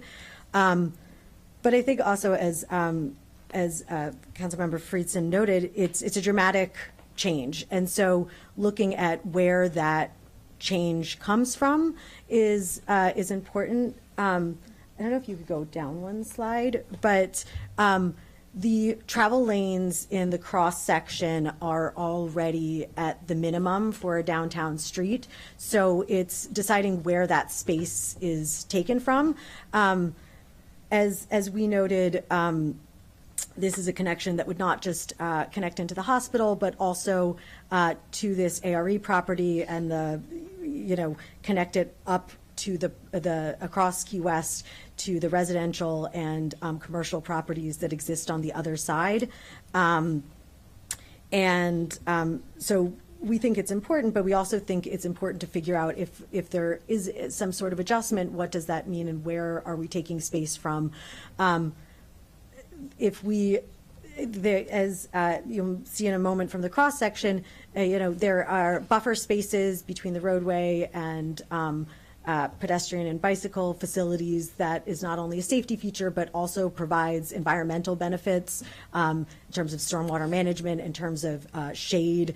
We've talked a little bit about extreme heat and flooding being issues in this area, and also being an important part of the public realm and the kind of experience of walking or biking in that area. So you can see the right-of-way, the 80-foot right-of-way there that has buffers, pedestrian facilities, as well as a bicycle lane in each direction. What couldn't you do, based on the complete street design guidelines as you're suggesting here? What would 44 feet versus 80 feet eliminate? Because I think that's the context that we should be talking about, right? Yeah, Alex Rixey for the record. It's not entirely specified. So this is our current recommendation, which is pretty well specified. The shared streets, there's a project right now to clarify the shared streets guidelines, but in general, as Ms. Hill mentioned already, the travel lanes are about as narrow as they can be. For fire and rescue purposes, we have to have 20 feet. So we could maybe shave a foot there, but otherwise, what you're looking at reducing from this cross-section would be the sidewalks, the bike lanes, the pedestrian buffers, and the street buffers. So it would be that shade, the vegetation, it would be the bike lanes, it would be the additional protection between the pedestrians and the bicyclists, and it would be the sidewalk itself. So I would be speculating, but realistically, probably 20 feet of vehicular shared bidirectional travelway, a 6-foot buffer on either side, and a 6-foot sidewalk that's designated as a comfort space where folks using wheelchairs are assured that they're not interacting with vehicles there, as opposed to in the middle of the roadway where it would be shared by all modes. And maybe the other challenge as you approach the intersection, this intersects with Key West Avenue, and it's unlikely that a shared street would have a full signalized intersection crossing of Key West, and that's an important part of the street grid that we're proposing. So a shared street entrance would likely be right in, right out. There's other language in the plan that talks about closing median breaks, and so it's really intended for lower volumes of traffic, much lower volumes in traffic, where you would envision pedestrians and bicyclists outnumbering cars on that roadway. And so to provide that additional street connectivity for all modes for vehicles, as well as having designated places for people walking, biking, and rolling, that's why we went in this direction. Any further comments from council staff? Given this information, as planning staff pointed out, the information in the Complete Streets Design Guide is not exactly clear. Given this additional information, council staff is willing to retract the recommendation and go with what planning staff is proposing.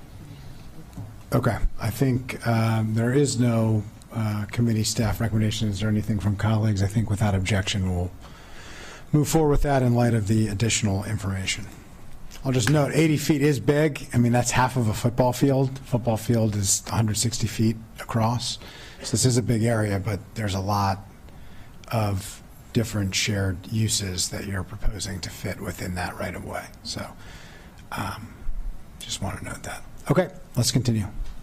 All right, and the final testimony on this recommendation is from ProMark Partners, which occupies sort of that same block that the Adventist site is on, but sort of the northeast portion abutting the right side of Medical Center Drive. That's 9711 and 9715 Medical Center Drive. Their testimony expressed concern that the 80-foot width of Road Z is too wide, creating too much impervious surface and compromising the width of the 9715 property, which could make future development challenging. They recommend reducing Road Z to 60 feet in width and eliminating the bike trails to be installed north and south of Road Z, which ProMark sees as redundant given the planned bike lanes on Road Z. Given much of what we've talked about here in terms of the Complete Street Design Guide, crossing distance, and these Vision Zero safety buffers, council staff recommends just taking some time to work with planning staff to find ways that maybe that total right-of-way could be reduced, but without compromising the 2 lanes of traffic and the 2-way protected bike lanes on that road, that Road Z that goes east and west through the ProMark property. So exploring avenues for reducing the right-of-way, but at this time not altering the planning recommendation. So do you think the current language reflects that? I mean, so it's like up to, that would include these elements. Because if you said right-of-way up to 80 feet inclusive of, and you name out the things that you want to include, that's different than saying 80 feet of right-of-way. So I'm just wondering whether... We do say what is included in the right-of-way, both in our table and in our cross-sections. And this is the road that goes through the Adventist site that we were just discussing, that council adjusted the alignment of. And council, I think, had removed the bicycle and pedestrian, one of the bicycle and pedestrian connections on the site. So we do think it's important to maintain the bicycle and pedestrian facilities on this. Yeah, I'm not arguing that. I'm suggesting that based on what we just heard from council staff, the way I read the language doesn't really say what was just suggested, although I agree with what was just suggested. So I'm just wondering if there's a tweak to the language to reflect right-of-way up to 80 feet. It doesn't require a minimum of 80. It currently reads, as far as I can tell, no more and no less than 80 feet. It is not a less than. It's not a ceiling. It is not. It is the number. As opposed to saying, here's what we want to accomplish within the right-of-way, and we're suggesting a right-of-way of up to 80 feet in order to get there. So there are explicit right-of-ways outlined in the street classification table on page, it starts on page 42 of the plan. Road Z is towards the top of page 43 of the plan, and there is an explicit minimum of 80 feet of right-of-way. For this, I mean, that's commensurate with the Complete Street Design Guide for the downtown street type. That's not a specific. I understand. Well, here. I should have said no more, no less. It's no less than 80 feet is how it reads. I misspoke in that sense, but the point that I was trying to make is the same point. What you were just suggesting is different than that. You were saying we should work with them to see if there's a way to accomplish all of the elements of a complete street within a potentially narrower footprint, maybe slightly narrower, maybe it's 68 feet, maybe it's 72 feet, maybe it's not 80 feet, but that's different than saying a minimum of 80 feet. A minimum of 80 feet in a master plan is a minimum of 80 feet. It's Right. half of a football field, that's the number, it's a minimum, that's it. So I'm just trying to understand, if we're trying to accomplish something slightly different from that, then we need to include language that says something slightly different from that. If we're not, then let's move forward. Right. So this would be an adjustment to how the street is classified. This recommendation is not to say that this adjustment is likely to be possible, only that council staff has not yet explored that possibility with planning staff and is essentially requesting time to do so. Okay, so you're going to take more time and you're going to come back to us and we'll take this up at a future meeting. Okay. And just to highlight sorry. No, go ahead, Councilmember Fani Gonzalez. The minimum of 80 feet, from what I gather, it's a lot. Yeah, it's a lot. It's a bit, again, I mean, I just use, because I think it's important that we understand like what things are. Half of a football field is a very wide area. But there's a lot of things that you want to include in that, and I think it's important that the discussion take place between council staff and planning staff. I was just noting we need a change, you know, if that was going to be adjusted, the plan is explicit on 80 feet. So if you want to change that, then we need explicit language to be changed. Yeah, I will say that we will work with Mr. Kennedy to kind of go through this, but one thing, just so you know, when we get a development application in and we're trying to apply the Complete Streets Design Guide standards to that, oftentimes we're working in a constrained right-of-way in existing roads, existing right-of-ways today. And so we're, you know, the way the Complete Streets Design Guide is set up, it says, you know, here are your highest priorities, and here's what we recommend, but here's the absolute minimum that will go for these things. And so oftentimes we're cutting things out that we don't want because we're forced to deal with a constrained right-of-way. Here, with the master plan, we have the opportunity to establish right-of-ways that will help us get all of the features that we know we want in these roads. And so that's the point of setting these. And when you take a look at, you know, Road Z, sure, we have that set at 80. But every other, and I could be wrong here, but every other downtown street that's in here is also set at 80. Some of them are set even wider, so 110 for Research Boulevard, right? So none of those downtown streets go below 80 because in an ideal situation where we're not trying to cut things out, we're trying to get that full 80 feet of services and facilities for all different users. Understood. Okay, so you're going to work on it. There might be another third way here. There might not be. We'll come back to us and let us know. Let's continue. All right, and that is all the testimony and information on recommendation 1 for the transportation section.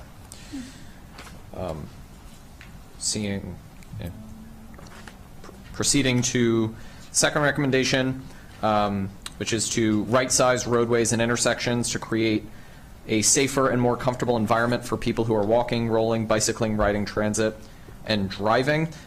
These recommendations are baked into a number of other sections of this plan as well, just given, you know, whether it's transit lanes or bike lanes, all achieving this same goal of you know, these Vision Zero goals, you know, done by repurposing general purpose travel lanes, making travel lanes narrower to reduce design speeds, removing channelized right turn lanes from all intersections, reducing the number of dedicated left and right turn lanes to shorten crossing distances, and minimizing curb radii using curb extensions rather than painted buffers.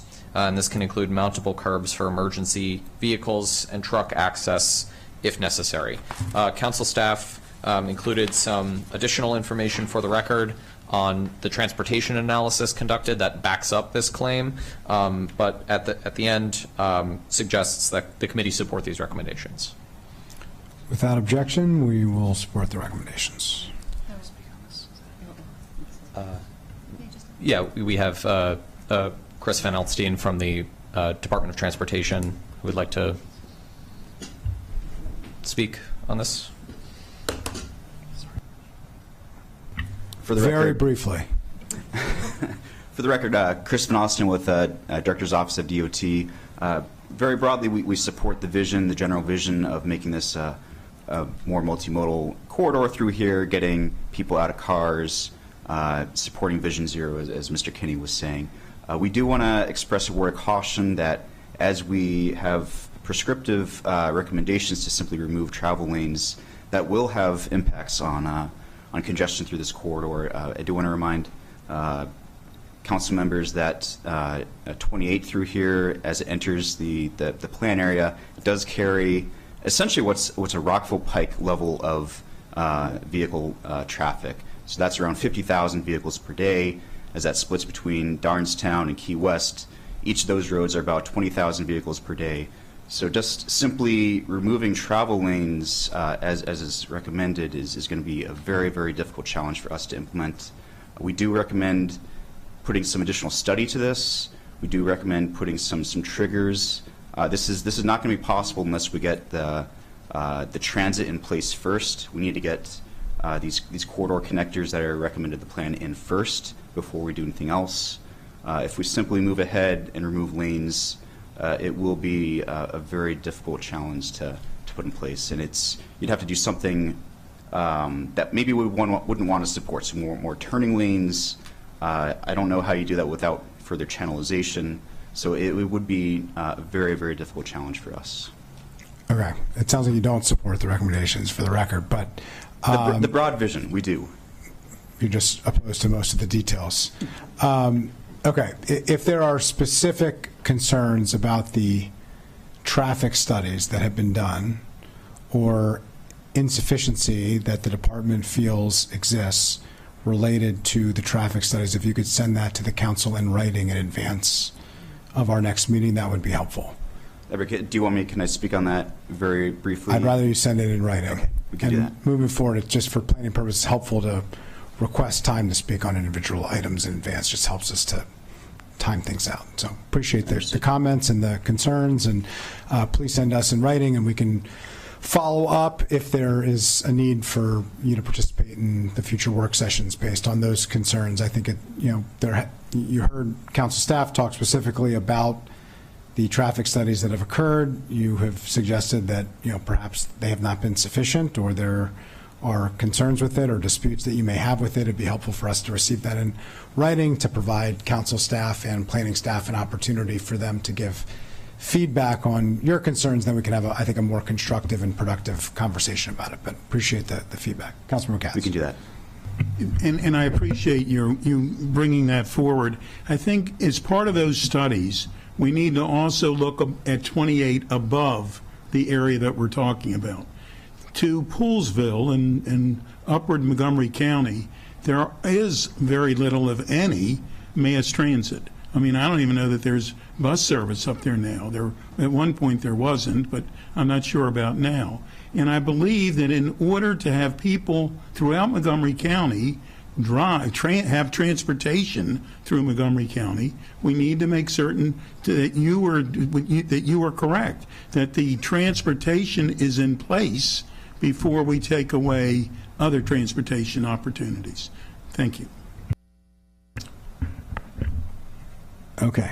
Sorry, very briefly. Word on this. I just did want to note that we do have a recommendation in the plan to conduct a study of Maryland 28 in collaboration with MCDOT, SHA, City of Rockville, and City of Gaithersburg to look at reducing travel lanes on Key West from 6 to 4 in support of the plan's vision. So we do have that built into the plan because we don't do that level of analysis in the master plans. Appreciate the clarification. If you could include that of why that is not sufficient to what you're talking about additional studies in what you submit to us, that would be helpful moving forward. Thank you. Okay, let's continue. All right.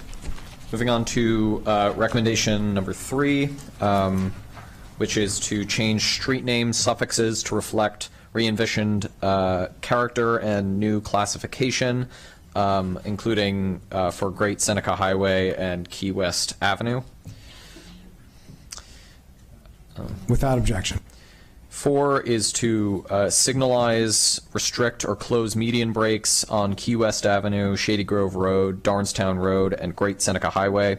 This recommendation is in line with the access management guidelines of the Complete Streets Design Guide and is in general a Vision Zero measure. We know that median breaks are a common source of crashes on our road. Absolutely, without objection. Okay. 5, amend the master plan of highways and transitways to reflect area types shown in Figure 20 and the roadway designations shown in Figure 19 and Table 2. Without objection. Number 6, designate the downtown area type within the Life Sciences Center as a red transportation policy area. We did receive testimony on this from Philip Hummel of Miles and Stockbridge, representative for the Johns Hopkins Bellward property, requesting that the entire LSC area be designated a red transportation policy area rather than just the downtown area of the plan as recommended by the plan. Council staff suggests the committee remove this recommendation from the plan entirely, given that the designation of policy plan area type just policy area type for the purposes of the growth and infrastructure policy is determined as a part of the process for that policy. The growth and infrastructure policy is reviewed and modified every 4 years, and this committee will have a chance to look at that policy later this year. It's going to be a big part of what we do over the course of the fall. I am inclined to agree with council staff on that, but let's hear from planning. Planning would like to suggest an amendment to the language. We've suggested policy changes going from one policy area to another in master plans in the past, and saying that the growth and infrastructure policy will do it. So we've done that in the Forest Glen master plan, we did it in the Veers Mill master plan. So instead of just the recommendation, designate the downtown area type within the Life Science Center as a red transportation policy area, we would add at the end of that in the 24 to 2028 growth and infrastructure policy, so that it is something that is affirmed here but is done through the growth and infrastructure policy. Council staff, Ms. Dunn? Yeah, and I can't remember the exact language in other master plans. I did look at some of it. I still think that there's a little bit of a problem saying that the master plan is recommending or suggesting that it get designated as part of the growth and infrastructure policy. Part of the reason is, and even if it was done previously, perhaps that was just something that we didn't catch that could be problematic. If you think of a plan as about 20 years old, we do growth and infrastructure every 4 years. There's no knowing that in another 4 after this one, the planning staff couldn't decide that they need 5 colors or 6 colors. And purple might be the color that they think is really important for this type of policy area. And we have a standing master plan that says it should be a red policy area designated in the GIP. It's just something that we do through a different process. Yeah. It has a lot of merit and should stay there. I agree. I think the good news is the planning board is going to propose the growth and infrastructure policy to us in a month here, actually in almost exactly 5 weeks. So you'll have ample opportunity to do that, but it seems that's the more appropriate venue. If you change, through that quadrennial process, if you change the way in which the policy areas are characterized, you'd have to go back and potentially reopen the master plan. It just doesn't seem to make sense to me. Any thoughts from colleagues? All right, I got thumbs ups from colleagues. So without objection, we're going to accept the council staff recommendation to remove that from the plan based on it being more appropriately undertaken in the growth infrastructure policy, which we're taking up in short order. Let's continue. And for the sake of time, if the committee would like council staff to run through the remaining recommendations in a block to then discuss after. Yes, go ahead. Okay. Recommendation 7 is to consolidate, remove, or relocate driveways from the designated downtown boulevards, town center boulevards, and boulevards to other side streets and alleys and limit future driveways. 8 is to build out a network of alleys in the downtown and town center area types to support loading and site access. 9 is to implement a complete network of comfortable bikeways, walkways and bikeways connected by safe, protected crossings. This recommendation is largely about policy throughout the plan area, whereas the next one is specific. 10, implement a complete network of connected low-stress bicycle facilities as shown on figure 21, which is on page 40 of the plan. You'll see a complete map of those proposed low-stress bicycle facilities. There are a number of details here about consistency with the Complete Streets Design Guide and the Bicycle Master Plan, as well as about side paths and the Life Sciences Center Loop Trail specifically. Recommendation number 11 would install new micromobility corrals in underutilized parking facilities within available rights-of-way and near civic gathering spaces. 12 would implement the Great Seneca Transit Network pink and lime routes, including repurposing auto travel lanes to dedicated transit lanes. Much of this has already been done. 13, provide dedicated transit lanes for the corridor connectors identified in Corridor Forward, the I-270 transit plan, as shown in figure 23 of the plan. For the Great Seneca connector, this plan recommends proceeding with the alignment that includes dedicated bus lanes on Medical Center Drive through the former Public Safety Training Academy and within the approved cross sections for the Bellward properties to Muddy Branch Road. 14, coordinate with the Montgomery County Department of Transportation to align planned Great Seneca Transit Network gray, cobalt, and lime extended routes, the remaining 3 of the 5 planned routes of that system, with the corridor connector dedicated facilities to serve existing and planned destinations.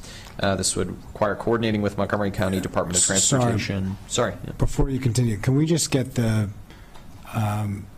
visual to show what you're going through, or you, not the prior items that we were taking up? All right, but continue. You looking for the map of the proposed transit lanes? I just think it's confusing for you to be talking about something and for the visual to show a prior item that we're taking up. So if it could either show you speaking or the items that you're referencing, one or the other would be fine.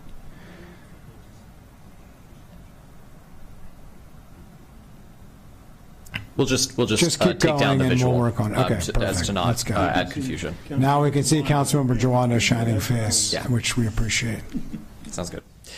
So this recommendation 14 would coordinate with MCDOT to add to align the planned gray, cobalt, and lime extended routes.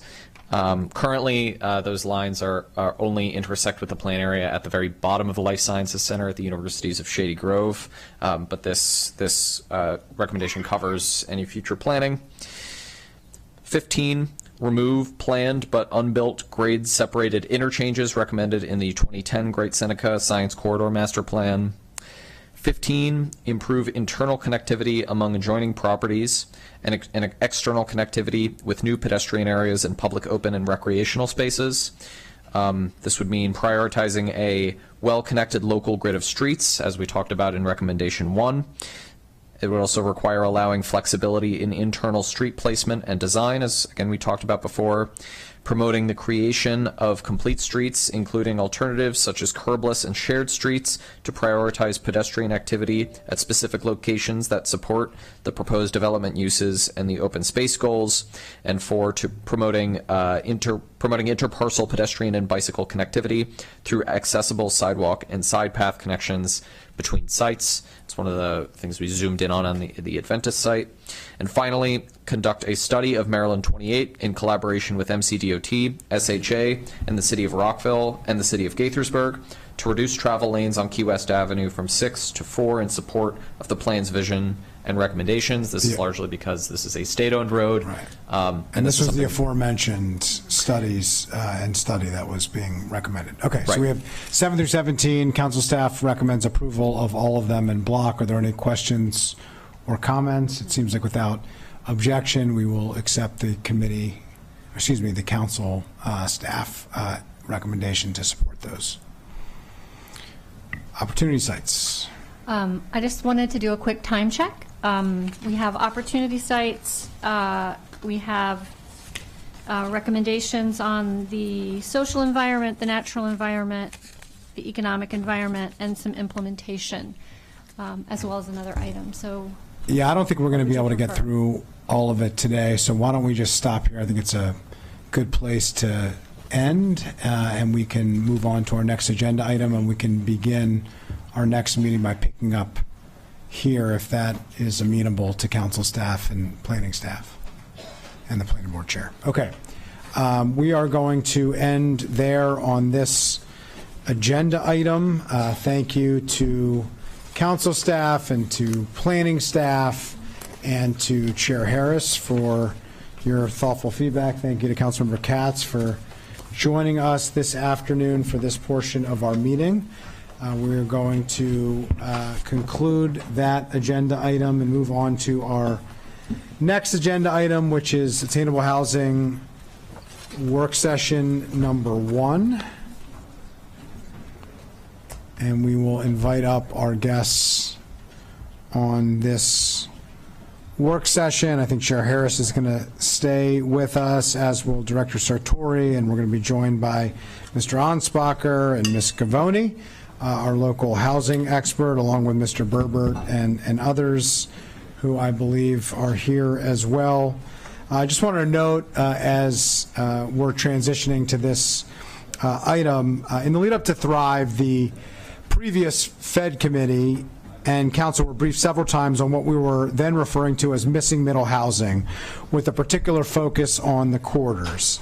Before the draft of Thrive was completed, a zoning text amendment was introduced by Councilmember Jawando that addressed missing middle housing exclusively in transit-served areas. There were other proposals as well, but a decision was made at the time to ask planning staff and the planning board to make recommendations consistent with the Thrive document once approved. It was important to let Thrive be vetted and reviewed by the council, as it was intended to be a guiding document for the next 2 or more decades. The attainable housing element of Thrive was, I think all of us can agree, the most controversial aspect of Thrive, and it did, in fact, dominate much of the discussion that we had, although it was by items in the document, just a small portion of what Thrive discussed and decided on. The planning department continued its work, refining its recommendations on what are now being referred to as attainable housing strategies. Today, we are going to hear about the work and that extensive outreach that has taken place up to this point.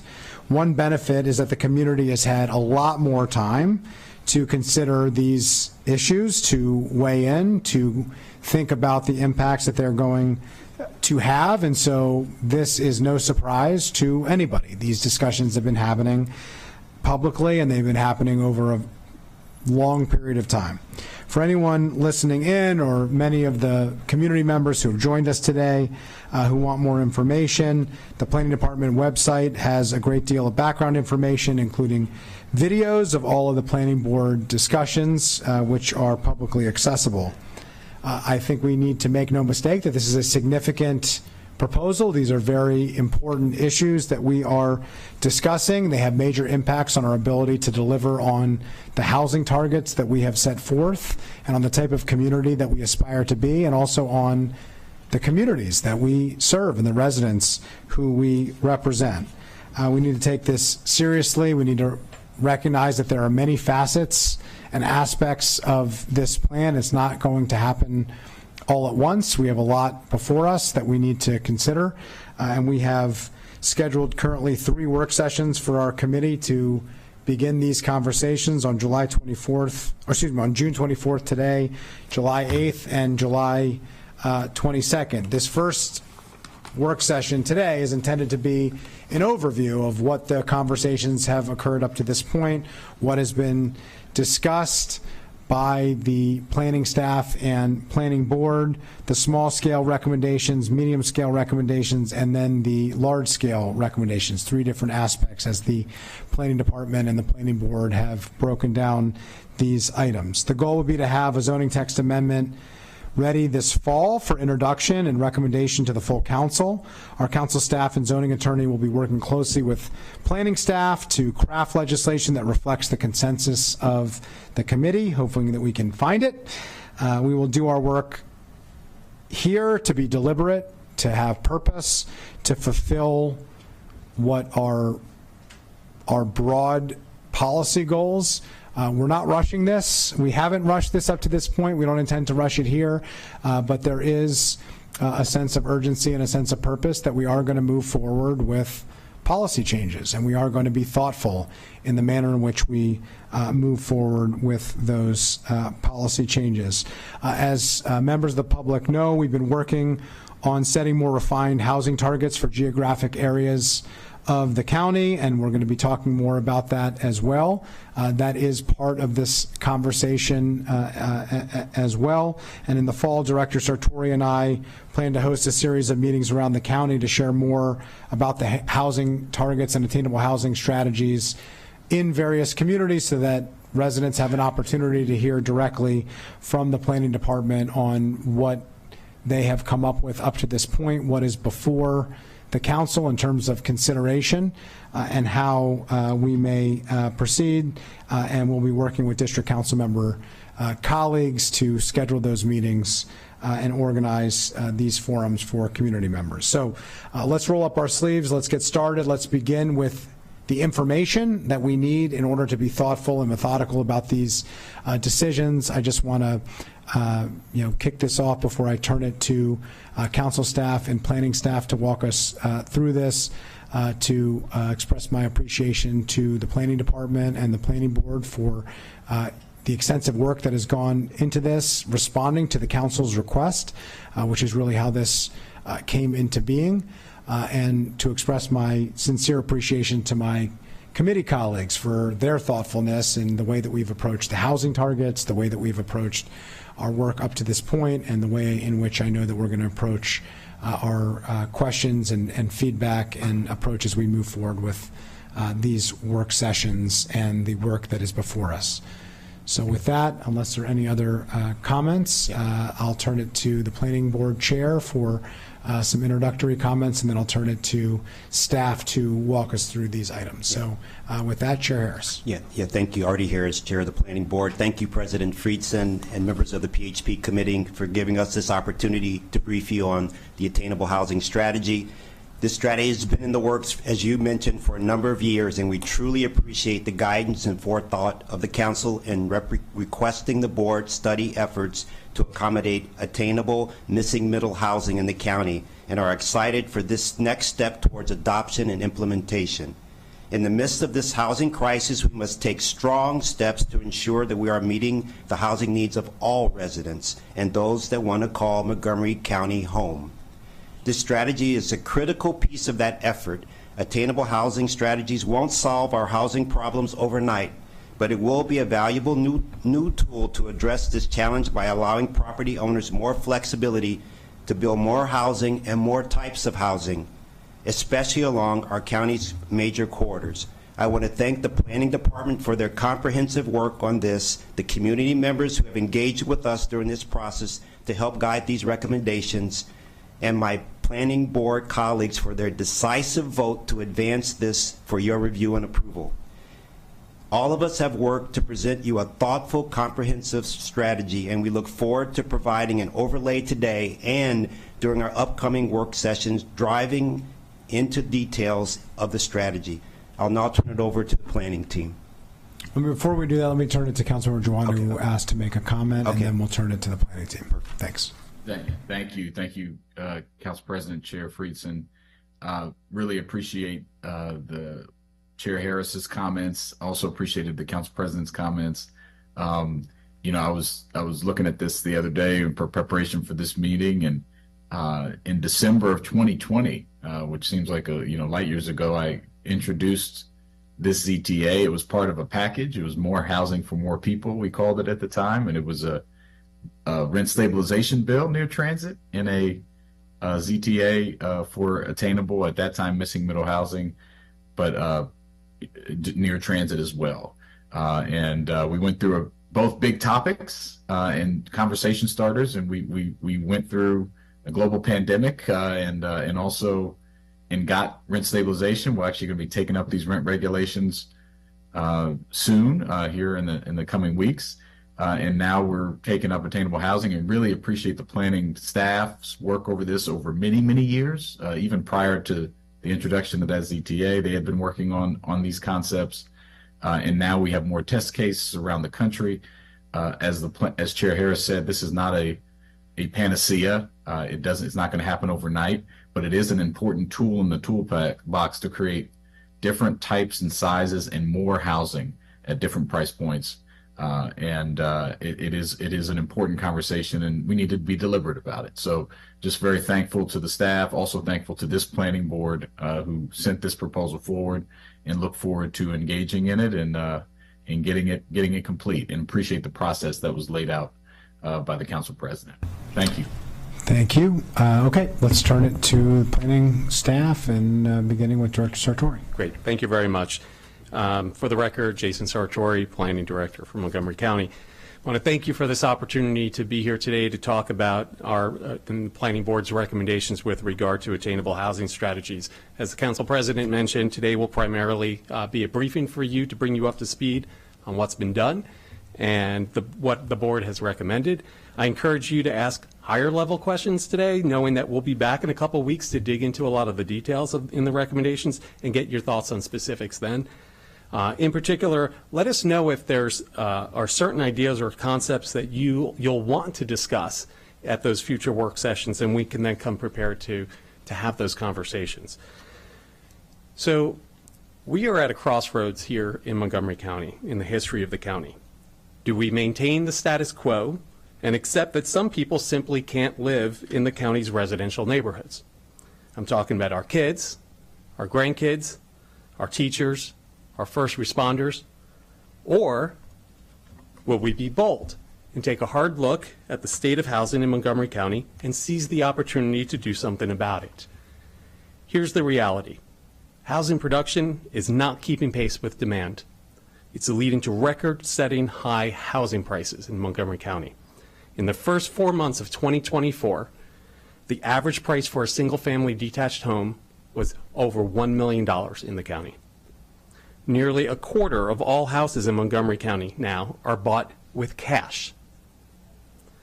For the last 3 years, the average sale price has consistently been above the average asking price. And over that same time period, we've seen record low numbers of days that homes stay on the market. This crisis isn't just about what kinds of houses that are allowed in our neighborhoods. It's about who can live in our neighborhoods and what opportunities are available to those who aren't the highest earners in the county. Every single neighborhood in Montgomery County today is attainable to a smaller share of households than it was 25 years ago. I'm going to talk a little bit more about this when we get into more of the details, but I think it's important to mention right off the top. Another way to explain that is that every single neighborhood in the county, there's not a one that we can find where this is not the case.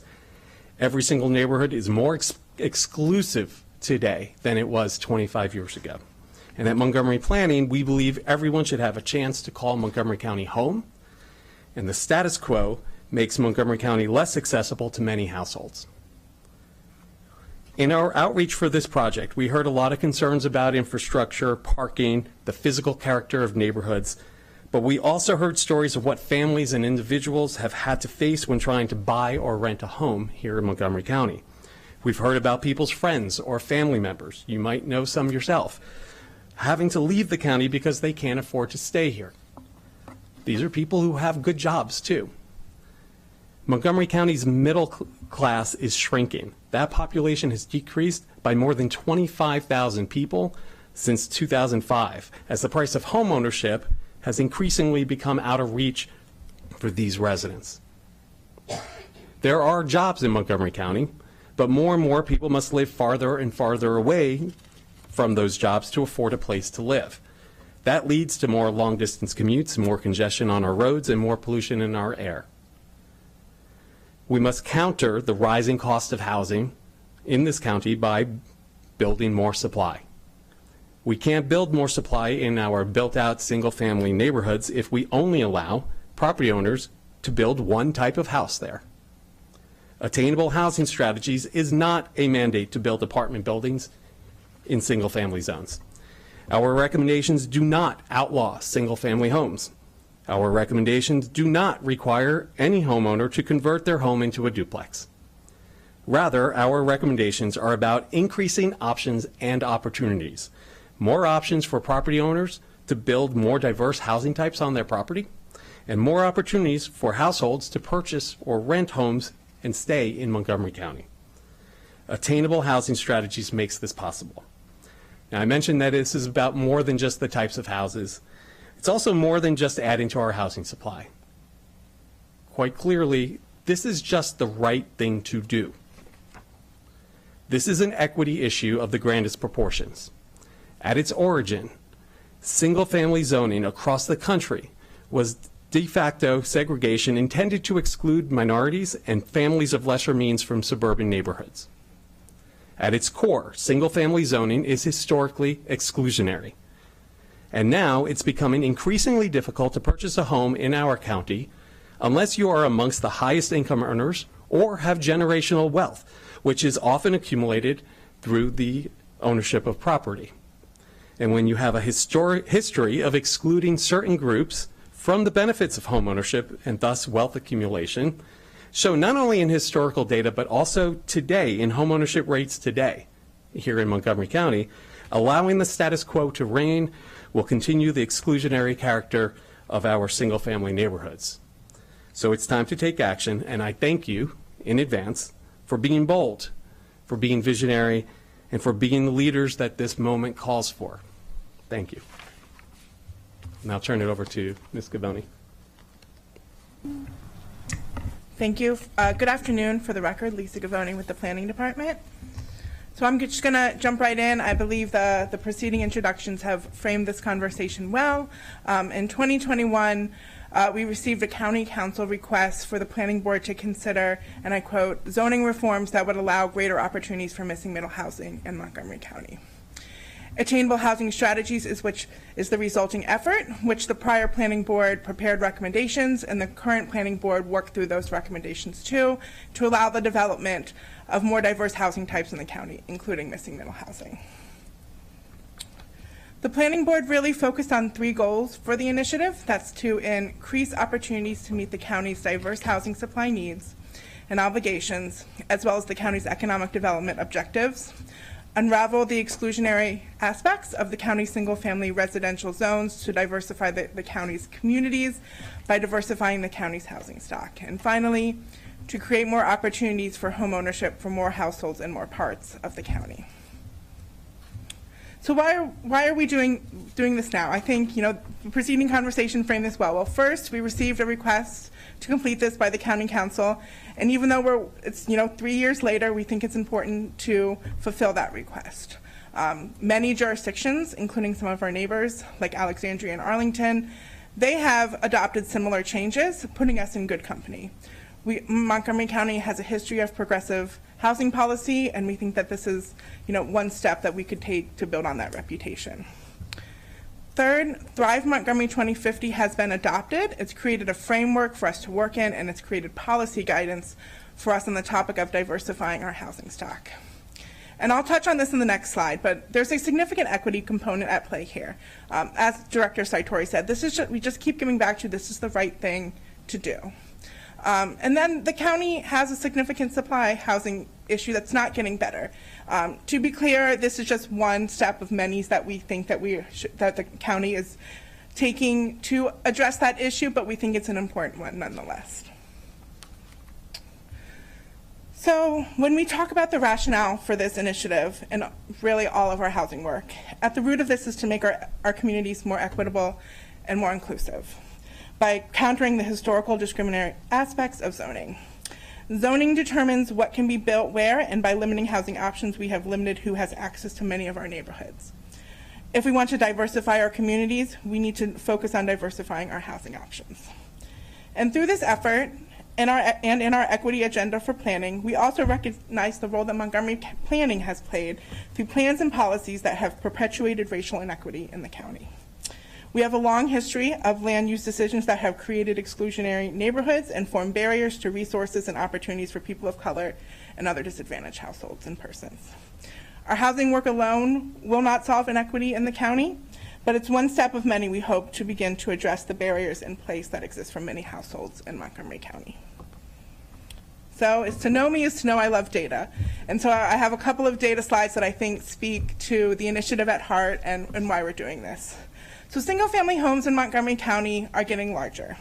They've increased by nearly 150% in gross floor area since the typical home was built in the 1950s. Many of these larger homes that are being built today are tear-down rebuilds, which is when a smaller, relatively more affordable home is torn down and replaced with a much larger, more expensive new home. Under current zoning, this is allowed by right. And what by right means is that you can go straight to the Department of Permitting Services for a building permit, and it requires no review by the Planning Department or the Planning Board. It's a relatively easy process as compared to the additional process to build more types of housing like townhouses or duplexes.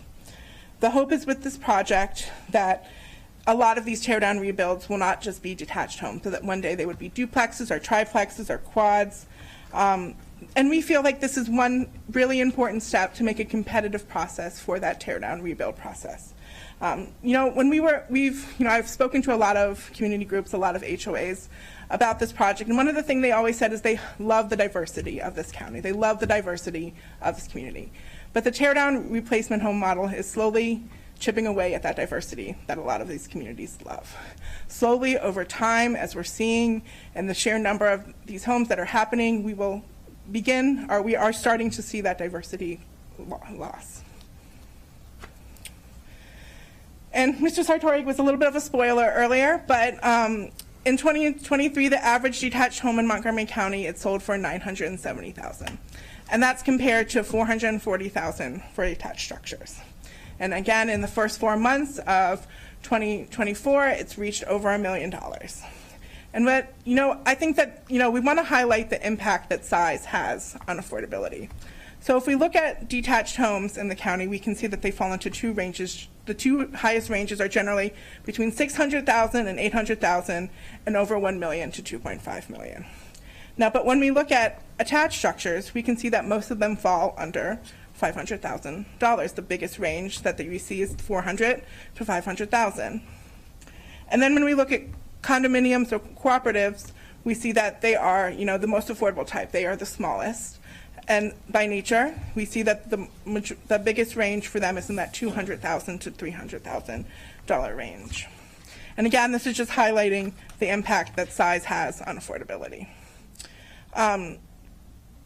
This is a chart that shows the financing of sold units in Montgomery County. That light blue at the bottom are units that were financed with cash, the green with conventional loans, the orange with FHA loans, and the dark blue with other like VA loans, for example. I want to highlight two trends here, and you can probably tell. It's first that cash buys are increasing in the county. In 2023, they were almost a quarter. That's 23%. That's over 2,000 homes that were financed with cash in 2023. But the other trend that we're looking is we're seeing the absolute decline in the number of units that are sold financed with FHA loans. FHA loans are, of course, the loan that's favored by first-time home buyers, those with lower credit. And when we look at FHA loans, we see that they peaked in 2015, where we saw nearly 2,000 homes financed with FHA loans. Now it's under 600 a year. There are obvious implications for that. It's impossible to compete for anyone with a mortgage to compete against cash, and that is becoming more unattainable for FHA loans and first-time home buyers to gain access into this market. So I offer to pick up and talk a little bit about this here, and I'll highlight some of the analysis that we conducted a few years ago when we first started this effort. So the numbers, when I say today, I'm referring to 2019, which were the latest numbers that were available to us when we started this in 2021. And, the assumptions that this is based off of may not make much sense today when we're talking about 4% interest rate This is all relative, though, so you could take all of these and, we're looking at it with the same set of assumptions. If we change the assumptions, it almost just makes all of this worse. But what we're looking at here, I mentioned earlier that every single neighborhood in the county is less attainable or attainable to a smaller share of households than it was 25 years ago. What you're looking at here are 3 zip codes in the county, one in North Bethesda, one in Silver Spring, and one in Bethesda. Had home values risen at a pace of inflation from 1996 to 2019, the typical home value in North Bethesda today would be $415,000. In Silver Spring, it would be $360,000, and both of these would be affordable to households earning well below the county's median income. Meanwhile, in Bethesda, the typical 1996 home would be worth $665,000 today, and this would be out of reach of the households earning that median income, but it's still, and it is more of a stretch, but relatively not that unreasonable. Go ahead. So, but home values have not increased at the rate of inflation. They've increased much more rapidly across the county, while the median income generally has kept pace with inflation. So now the typical house values in North Bethesda and Silver Spring at $650,000 and $630,000 respectively are a stretch for households earning the median income in Montgomery County, while Bethesda is flatly out of reach at over $1 million.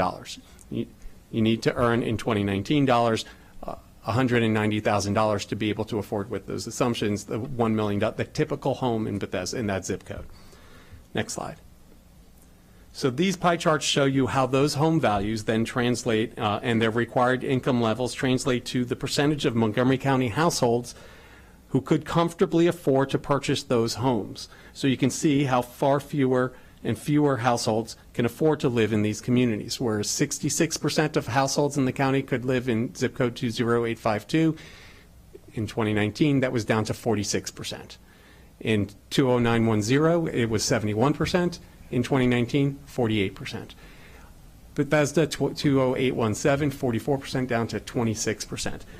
It's also interesting to note how that the Silver Spring and North Bethesda zip codes of today look like Bethesda from 25 years ago. So through this initiative, we recognize that the terminology that we've used has evolved. When the request we receive asked us to explore opportunities for missing middle housing, but we're now using a term called attainable housing. To be clear, missing middle housing is a term coined by Opticos designed to describe a range of house-scale multi-unit structures that are compatible in scale with detached single-family homes. Attainable housing is a broader umbrella term that we're using that offers more diverse housing types beyond house-scale missing middle housing types like small apartment buildings and townhouses, but it also incorporates what we're calling a focus on households of various incomes being able to obtain housing that is suitable and appropriate for their needs.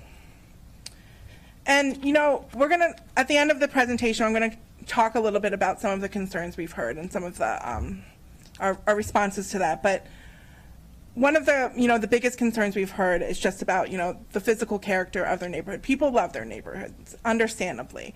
And they were, obviously change is hard and they don't want to see the physical form of their neighborhood changed. But we think that our small scale recommendations, which we'll talk about in short order, we understand that, and this is generally what we're talking about. On the left, you can see that tear down rebuild is permitted by right in the county. In 1/3 of the county. And on the left, you see a duplex with 2 doors, but it's not permitted by right. So we're looking at generally more diverse housing types, but generally the same physical character. And engaging the community has been a key priority of attainable housing strategies. We've provided numerous opportunities and utilized multiple engagement formats that has allowed us to hear a wider variety of perspective and to garner support for the initiative. We've had over 25 e-letters on our housing e-letter. We've had explainers that we translated into 8 different languages. We've had a social media day. We may have a joke that Housing Day changes every year depending on the housing initiative that we're working on the social media.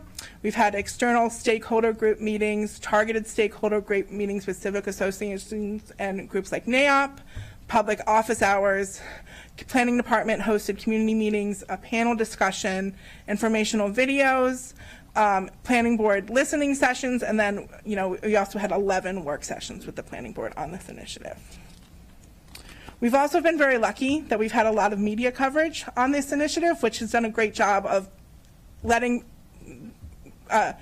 increasing the access and the amount of people that have their eyes on this initiative. I can tell you just based on my email that a lot more people, based on the media coverage, have heard about the initiative, which we think is great. We've heard a lot of support, we've heard a lot of feedback with concerns, but it's just great that we're hearing from more community members about the initiative. Now I'm going to turn it over to Mr. Berbert to walk through the recommendations. I have to say that handsome chap there was a screenshot of a minute ago, I'd love to know who he is. So Ben Berbert, for the record, with the Montgomery County Planning Department. So we are going to walk through some of our basic recommendations. This is going to be kept at a high scale. There's 100 and some pages to our final report, and we obviously can't get into all the details today. So one of the first things we have on the screen here is a map of sort of our residential detached zones that have been the subject of focus for the Attainable Housing Initiative. The R40 zone, which is a little hard to spot because there's just a couple small clusters of it in Tacoma Park and near Wheaton. You have the R60 zone, which is sort of the next darkest sort of shade of mustard color, which really encompasses a lot of inside the Beltway and a lot of sort of the lower part of the county. The R90 zone getting into that medium shade of yellow, which really is just sort of the next extension of the R60 zone in similar areas in the down and now in the mid parts of the county. And the R200 zone, which is the lightest shade of yellow, which is more predominantly found in the central and upper parts of the county.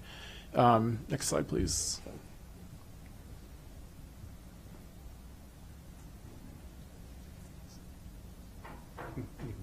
She's running out of power.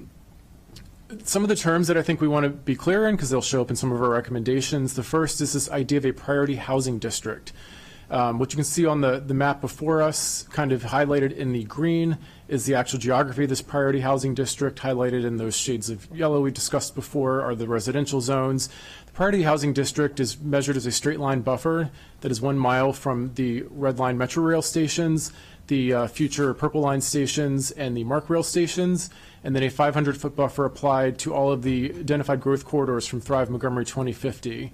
We'll get a little bit more in the future as to what these recommendations entail, but generally the PHD, as we call it, is really where we're looking at slightly more intense recommendations for housing, and it's where we're looking for sort of the biggest reductions in parking. We're going to now go through the recommendations broken down by 3 geographic scales, as was alluded to earlier. We really thought this made sense because, as we said, we've kind of expanded the scope beyond just missing middle housing as part of this. The first scale, the small scale, this really is the closest aligned to what we think of as missing middle. This is where we're looking at house-sized multi-unit structures that we would like to see allowed by right, and would kind of fit within the context of those existing residential neighborhoods. The medium scale of housing is a little bit more intense and allows different types of housing units. We really see this as being kind of implemented through a new optional method of development. It would be focused on a buffer along our growth corridors. And then the large scale housing really is kind of acknowledging that we need more than just missing middle housing to meet our housing goals. And we're really looking at master plans, rezonings, other kind of components to actually get some of these larger scale housing options along our growth corridors and around some of our centers of activity. Next slide, please. So we're going to start with small scale. What is small scale? As I said before, it's really these house scale buildings. Specifically, we're talking about the duplexes, triplexes, and quadplexes that are of a very similar size to what a detached house is allowed to be built in a residential zone today. Looking at it 2 to 2.5 stories tall for height. Where are we making these recommendations? In the R40, R60, and R90 zones, duplexes and triplexes would be allowed anywhere in those zones. Quadplexes would be allowed in that priority housing district, as we discussed before. In the R200 zone, we're taking a little bit less of a heavy-handed approach here. We are recommending duplexes be allowed everywhere in the R200 zone, and triplexes and quadplexes also would be allowed within that priority housing district. For the how mechanism, we really see this as by right development, particularly if it's already a recorded lot. We really don't want them to have to come back to us. We want them to go straight to DPS, pull that building permit. We are recommending that there be a pattern book, and we'll discuss more on the elements of this pattern book shortly. That the by right development would have to find conformance with. Our hope is that the Department of Permitting Services would be able to administer that, so they would not have to come back to the Planning Department necessarily. When thinking of the development standards, we want to keep them the same as the detached houses have to follow now. We're not proposing any changes to the building heights, building setbacks, or lot coverage. The only real standards we're recommending changes to are reductions in the amount of required on-site vehicle parking, and some more complicated changes we're not going to get into today, referring to building site rather than building lot. Again, that's for another discussion. Implementation of this would be done through one or more zoning text amendments, depending on how we decide to break this down. That would basically modify the allowed use standards to create the option for duplexes, triplexes, and quadplexes, as discussed above, and would modify the actual development standard tables to include these new building type options in the tables. Right now, there's just a column for a detached house, and so this would be adding the new building types in there. Next slide, please. So what is medium scale? We're, again, could be looking at some of the same types in small scale. It could include a duplex, triplex, or quadplex, but we're also adding the idea of townhouses, stacked flats, and small apartments that we're defining as 19 or fewer units that could be up to 3 to 4 stories high. Where are we looking to do this? We're really focusing on the R60 and R90 zones. They need to be within 500 feet of a Thrive Montgomery 2050 identified growth corridor, or it could be on a site that was recommended for the acronym AHOM, Attainable Housing Optional Method. It needs to be either recommended for that in a master plan or any other recommendation for a residential floating zone that a master plan may have had. The how, again, we're looking at a new optional method of development that would be approved 19 or fewer dwelling units, potentially through an administrative site plan process. If it's 20 or more dwelling units, it would follow the existing site plan process we have today with a full planning board hearing. When thinking of this development standards that would apply, we're really looking at the moderately priced dwelling unit optional method development as a starting point here that already allows reduced setbacks, increased site coverage, and requirements for public open space. And it kind of allows building types already that we're kind of considering here. It allows duplexes and townhouses now. We'd be adding the extra building types to cover the triplexes and quadplexes that might be built, as well as the small apartments. How would this be implemented? We think this also could be done through a zoning text amendment that would establish the new optional method of development and then would permit the application of that optional method of development, as we said before, in the R60 and R90 zones within 500 feet of our growth corridors. We're really thinking about large-scale recommendations. We're moving even larger scale. We're thinking about, again, could be townhouses, could be quadplexes, but we're also adding live-work units, small apartments, even large apartments, and we're really targeting development that could be 4 or more stories high. Again, we really think this was going to be located along those Thrive Montgomery 2050 growth corridors and could also be located in or around some of our existing and planned centers of activity. Sort of the how it would be implemented. This would be a full preliminary and site plan as we're used to seeing today with the planning board, full with all the public process and all the necessary findings that are done. You know, the standards really would probably follow the standards of the underlying zone. We're probably looking at either multi-unit or commercial residential zones as we have in the code today. There is also a recommendation that we've thought about. This would be a good case study to do potentially new floating zones or new form-based zones that could apply along our corridors, really trying to get a little bit less away from use and more having design as the basis of the zones. We don't have those today. We might want to propose them in the future, though. And again, when we're thinking about implementation here, this really is a master plan recommendation. We're changing the underlying zoning, and that needs to have a preceding master plan to do.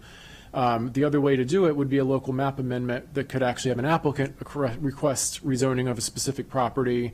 And again, we think there's opportunities to refine the local map amendment process that might expedite requests that are made for new housing options.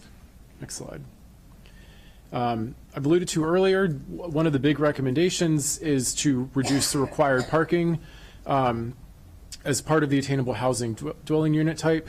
Right now, all residential units outside of apartments in the reduced parking areas are required to provide 2 spaces per unit of off-site parking. We've sort of broken our parking recommendations into 2 ways. One, the presence of on-street parking being available, as well as whether you're inside or outside the priority housing district, since that district is based on transit proximity.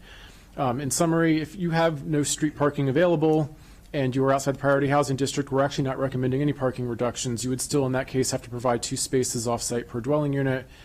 However, if there is street parking available on your street outside your priority housing district, we're recommending a 50% reduction, which would allow an applicant to do as little as 1 space per unit. I do want to stress could do, that the applicants obviously can provide more parking if they so desire.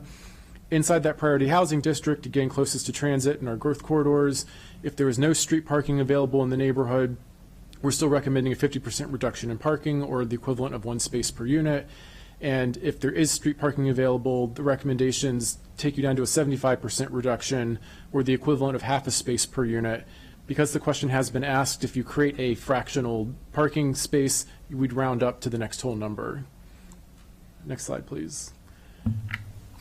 I got this. Good afternoon, council members. For the record, David Anspacher at the Planning Department. So one of the important recommendations of the report that the Planning Board transmitted is that small-scale attainable housing created by right must comply with the standards of a pattern book.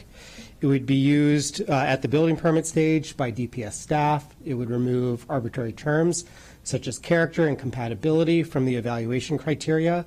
It would ensure parking is provided but does not diminish the public realm, and it would ensure new housing maintains house scale and size and includes neighborhood elements like porches, stoops, and lead walks. So the intent of the pattern book is to create a clear guide for laying out a path to get building permits. It would be a one-stop resource for all requirements for building attainable housing within each zone. It would be an easy-to-use tool to review permit applications, and because of all these things, it would facilitate production of housing that adds value to neighborhoods. So this slide is highlighting how important it is to get the details right. If not, attainable housing can look very different and can have a big impact on walkability of neighborhoods, as well as the environmental performance of these buildings. So we want to make sure we get housing that enhances the community. The pattern book would guide very simple things: where to put the building, where to put the parking, how to think about the space between the face of the house and the street, and how the homes should have neighborhood features such as porches and stoops that help to build community. A big part of developing the pattern book is working out agreements with other agencies on things such as driveway dimensions, street tree placements, among other things. It would also provide basic guidance on design criteria, and it would also contain a checklist that would distill all of the recommendations for DPS staff to review. That way it becomes easier for DPS to issue a permit. And at the end of the day, it would become a central clearinghouse for attainable housing. So as you can imagine, over the past couple of years, we've received a lot of correspondence on this initiative, and we've received a lot of stakeholder concerns. We've received some support, and there were also other topics that came up that we think that it's important to note for the County Council. The first stakeholder concern that we heard is, just the demands on infrastructure, especially schools and transportation. We feel like it's important to note that we have an existing adequate public facilities ordinance, the growth and infrastructure policy, which will be sending up to you in short order. We also think that especially the small scale recommendations will have a de minimis impact on the infrastructure. We expect largely that the attainable housing typologies to be built in that existing tear down replacement home market, which we average around 200 a year. The larger scale products like that would be through the master plans would go through existing processes that measure adequate public facilities. And it's also important to note that these units will be paying impact taxes. And if they are in an overutilized school area, they will be paying utilization premium payments too. We've talked a lot about this today, but we heard a lot about compatibility concerns, that existing single-family detached homes and the new attainable housing typologies would not blend in well together. We just talked about the pattern book for our small-scale recommendations that we think will really help be a guide that can facilitate these units to help that compatibility concern. We also think that, we're not, for our small-scale recommendations, we're not recommending changes to our setbacks, our height, or the lot coverage, and we think that will go a long way to ensuring that those structures are house scale. And then for, are the medium scale and the large scale, those are our corridors, those are our transit vehicles. That's where we envision growth. And we think that there might be some transformation, but it's really important that we utilize these corridors to their max potential. We also heard a lot of concern about the actual attainability of these units. To be clear, and we've been very clear, these are market rate units, and we think there's value in that. Affordable housing is really important, and we've been working on a lot of initiatives with the council to advance affordable housing. But it's also really important for that declining middle class, that they be able to have opportunities for home ownership in this county. We also think, that a lot of these units that will be built, they will potentially be more expensive than an existing single-family detached home, but they will be less expensive than a new tear-down replacement home, based on the size, the impact that we know that size has on affordability. Parking, we heard a lot of concern about parking. This is probably the biggest issue that we've heard about. We've felt that it was really important to push parking minimums. We know that that's an added cost on a housing construction that can help, that would potentially make some of these units unaffordable. It's also important to note that we're talking about is parking minimums, not parking maximums. If the market determines that these units need more parking, then the minimum requires that they can provide more parking. We've also heard a lot about gentrification and displacement. The concern is that attainable housing typologies will come in and displace the existing homeowners. To be clear, we're not requiring anyone to sell their home. This just gives another option, an option that the only option they have right now is to rebuild a tear-down replacement home. We're saying you can now build a duplex or a triplex or potentially a quadplex that is, a more attainable product type. For stormwater management, there are existing stormwater management provisions that exist for small lots that are under 15,000 square feet that address lot-to-lot drainage for residential lots for 1 and 2 unit buildings, but the current code is silent on 3 and 4 unit multiplex buildings, and we are recommending that another part of this project is to update the code to require control of water runoff for small buildings, including detached, duplex, and multiplex building types. And then finally, some other concerns, and what we've heard is we heard a lot about the role of HOAs. HOAs they cannot override zoning, but they can make it more restrictive, and they can have more restrictive conditions that limit the number of units on a property. And then finally, the role of municipalities. I want to say that the municipalities have been wonderful to work with, and I've really appreciated the guidance that they've given me on this issue. But there is, a little bit unclear of the role of the municipalities in this. The state land use article gives municipalities the ability to regulate construction, repair, and remodeling of single-family residential houses or buildings on land zoned for single-family residential use as relates to parking, setbacks, heights, lot coverage, etc. But the key word is single-family residential, so we're trying to work with our state partners to figure out what this means for multi-unit, like triplexes or fourplexes. And then finally, Council President Friedchen mentioned this at the beginning. We are briefing the committee today. We're really happy to be here. In July, we'll have work sessions on a deeper review of the elements of the recommendations, and then potentially in fall there could be a zoning text amendment introduction that implements elements of the attainable housing recommendations. Thank you for walking us through that. Let me open it up to colleagues and see if there are any comments or questions. Councilmember Flanagan-Gonzalez. Thank you so much for the presentation. As you mentioned, it's been years talking about this, especially since I was on the planning board.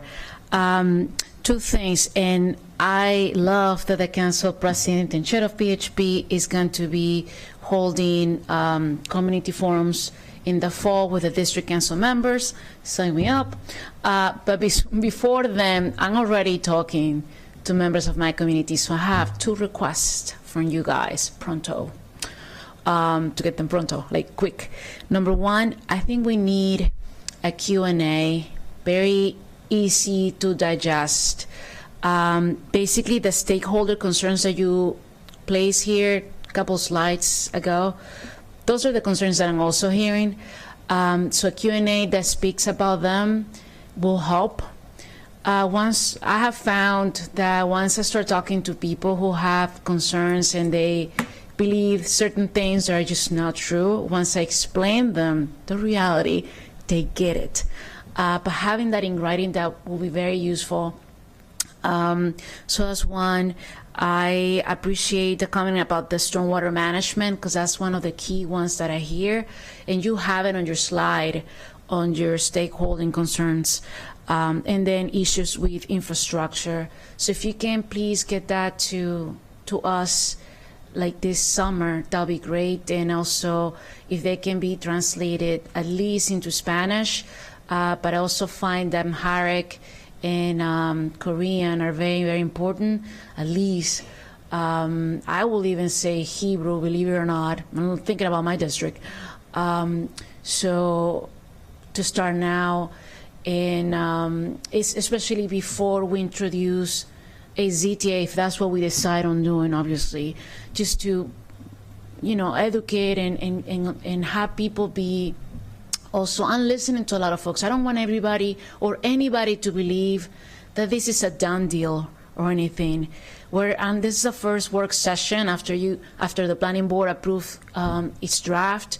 And I think everybody on this council, at least, and I'm not going to speak from the previous one, but at least in this council, we do adjust and amend recommendations based on the feedback that we're receiving from community members. And that's part of our role, right, of being council members, is working with our community. So I think that Q&A will be very helpful in that aspect, and highlight the things that I mentioned to you, the stormwater management, the infrastructure, the issue with the school impact taxes. Folks have no idea that applies. And the question on the municipalities, because although I don't have any municipalities in my district, I hear a lot from people from Gettysburg. Let me just say that constantly. So we need an answer on that, and I know you have questions on that topic too, so I'm hoping that if you need help getting our state delegation and our allies from the governor's mansion to get back to you, please let us know, because we need to have that clear this summer before we start in the fall moving forward with whatever recommendations we have. With that, I thank you so much for all your work, and I'm sure we're going to get through this. And I look forward to the many, many, many conversations with my neighbors and so many other people. I yield. Thank you. I think the Q&A is a really good suggestion, and certainly making sure that it's accessible to as many people as possible and as many languages as possible, I think would be very helpful. And agree, this has been a long multi-year process, and we're taking a methodical approach to how we're addressing the recommendations that have come forward today. As noted, is just an overview of what has occurred and what recommendations the planning staff and planning board are presenting. We're going to dive in with more specificity and more details in the subsequent July work sessions, and then spending the time that we need to do additional outreach from the council's perspective, even though quite a bit of outreach has occurred up to this point. Councilmember Jawando, any other comments? Let me turn to you. Thank you. Yeah, I obviously made some introductory, but just a couple points on the presentation. I appreciate planning you all incorporating some of the things we talked about prior. I noticed that, so thank you. And also in the previous presentation, I meant to thank folks, if you could pass it on, for creating that side-by-side response to the industry and other comments rather on the Seneca plan. So thank you for that. Yeah, another thing in addition to the FAQ, you started your presentation with an example of an attainable housing type right on downtown Silver Spring, right there off of Fenton, the one that I know where it is. I think it's important to not only note but lift up that this is already happening, and there are examples throughout the county and in great communities. And to the extent that maybe when we're having some of these district, with the permission of people, you don't have to show the addresses, but I think it would be nice to just show some examples, as we have in the past. I think when we talked about this a few years ago, of just where this, and you used to have some on your website, maybe you do, but just where this is happening and how it can fit into communities, particularly on the small and medium scale. And so just would add that as another, so as we do this and go through the process and share it with folks. And really appreciate you highlighting the concerns and talking about them. And we will obviously spend more time on many of those questions and concerns throughout the sessions. But I think this is a great start. We have to deliver different types of housing types at different price points, and this is certainly an important strategy. So excited to start the process or continue the process with everybody. Thank you. Appreciate that. I believe we have Ms. Benson here, our summer fellow who's done some work on this. How long is your presentation that you have? About 5 minutes? Yes, it's not that long. Okay, why don't we go ahead and do that? And I think we'll close on your presentation with appreciation for all the work that you have put in, and then we'll pick up some of our deeper dives at our July work session. So let me turn it over to you. Okay. Well, thank you, Council President Friedson and the Council Committee members. My name is Tyler Benson, as he stated, and I am a summer fellow working with the central staff this summer. Today, I will be discussing some of the research that we conducted in order to have a better understanding of how other jurisdictions are implementing this housing policy. As the Planning Committee has mentioned, attainable housing is more affordable than other options, but it doesn't necessarily focus on making sure that these houses are affordable for low-income families. But we did find in examples of Charlotte, North Carolina, and in Seattle, Washington, that they worked with their developers in order to create these affordable units. In other examples that we found around the country, often they allowed them to make triplexes, but in Charlotte, North Carolina, they agreed with the developers that if you build affordable units, they could build up to quadplexes. And in Seattle, Washington, they allowed them to build up to sixplexes when they included 2 affordable units in each unit. In addition to that, we also found that this increased transit-oriented development, as the Planning Committee had mentioned as well. Examples of that was seen in Seattle, Washington, and in Eugene, Oregon, where they were strategically adding bigger units in transit hubs. This encouraged individuals to use public transportation, but it also decreased carbon emissions. As they also spoke about, we saw examples of parking regulations that happened in Seattle, where they put a cap to how many parking spots each person could have. In units that were less than 6,000 square feet, they were only given 1 space per unit. And in Eugene, Oregon, they removed the parking minimum overall, so they don't have to have a specific minimum amount of parking spots in their area. While we acknowledge that there are positive aspects of attainable housing, we do see that there are challenges when implementing this process.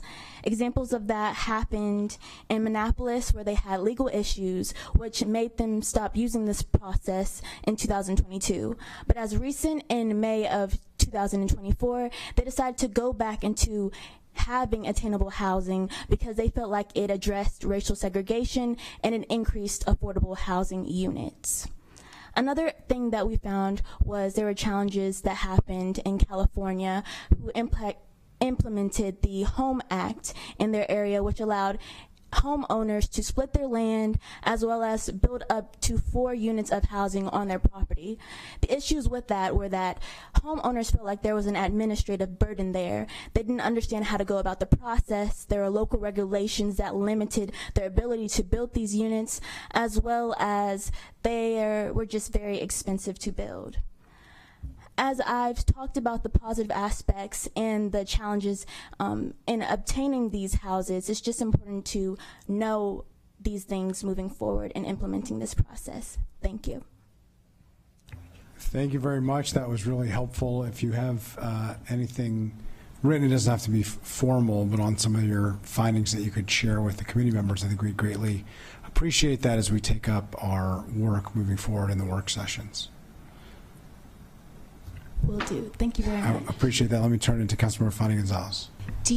That was great. Thank you so much and very helpful.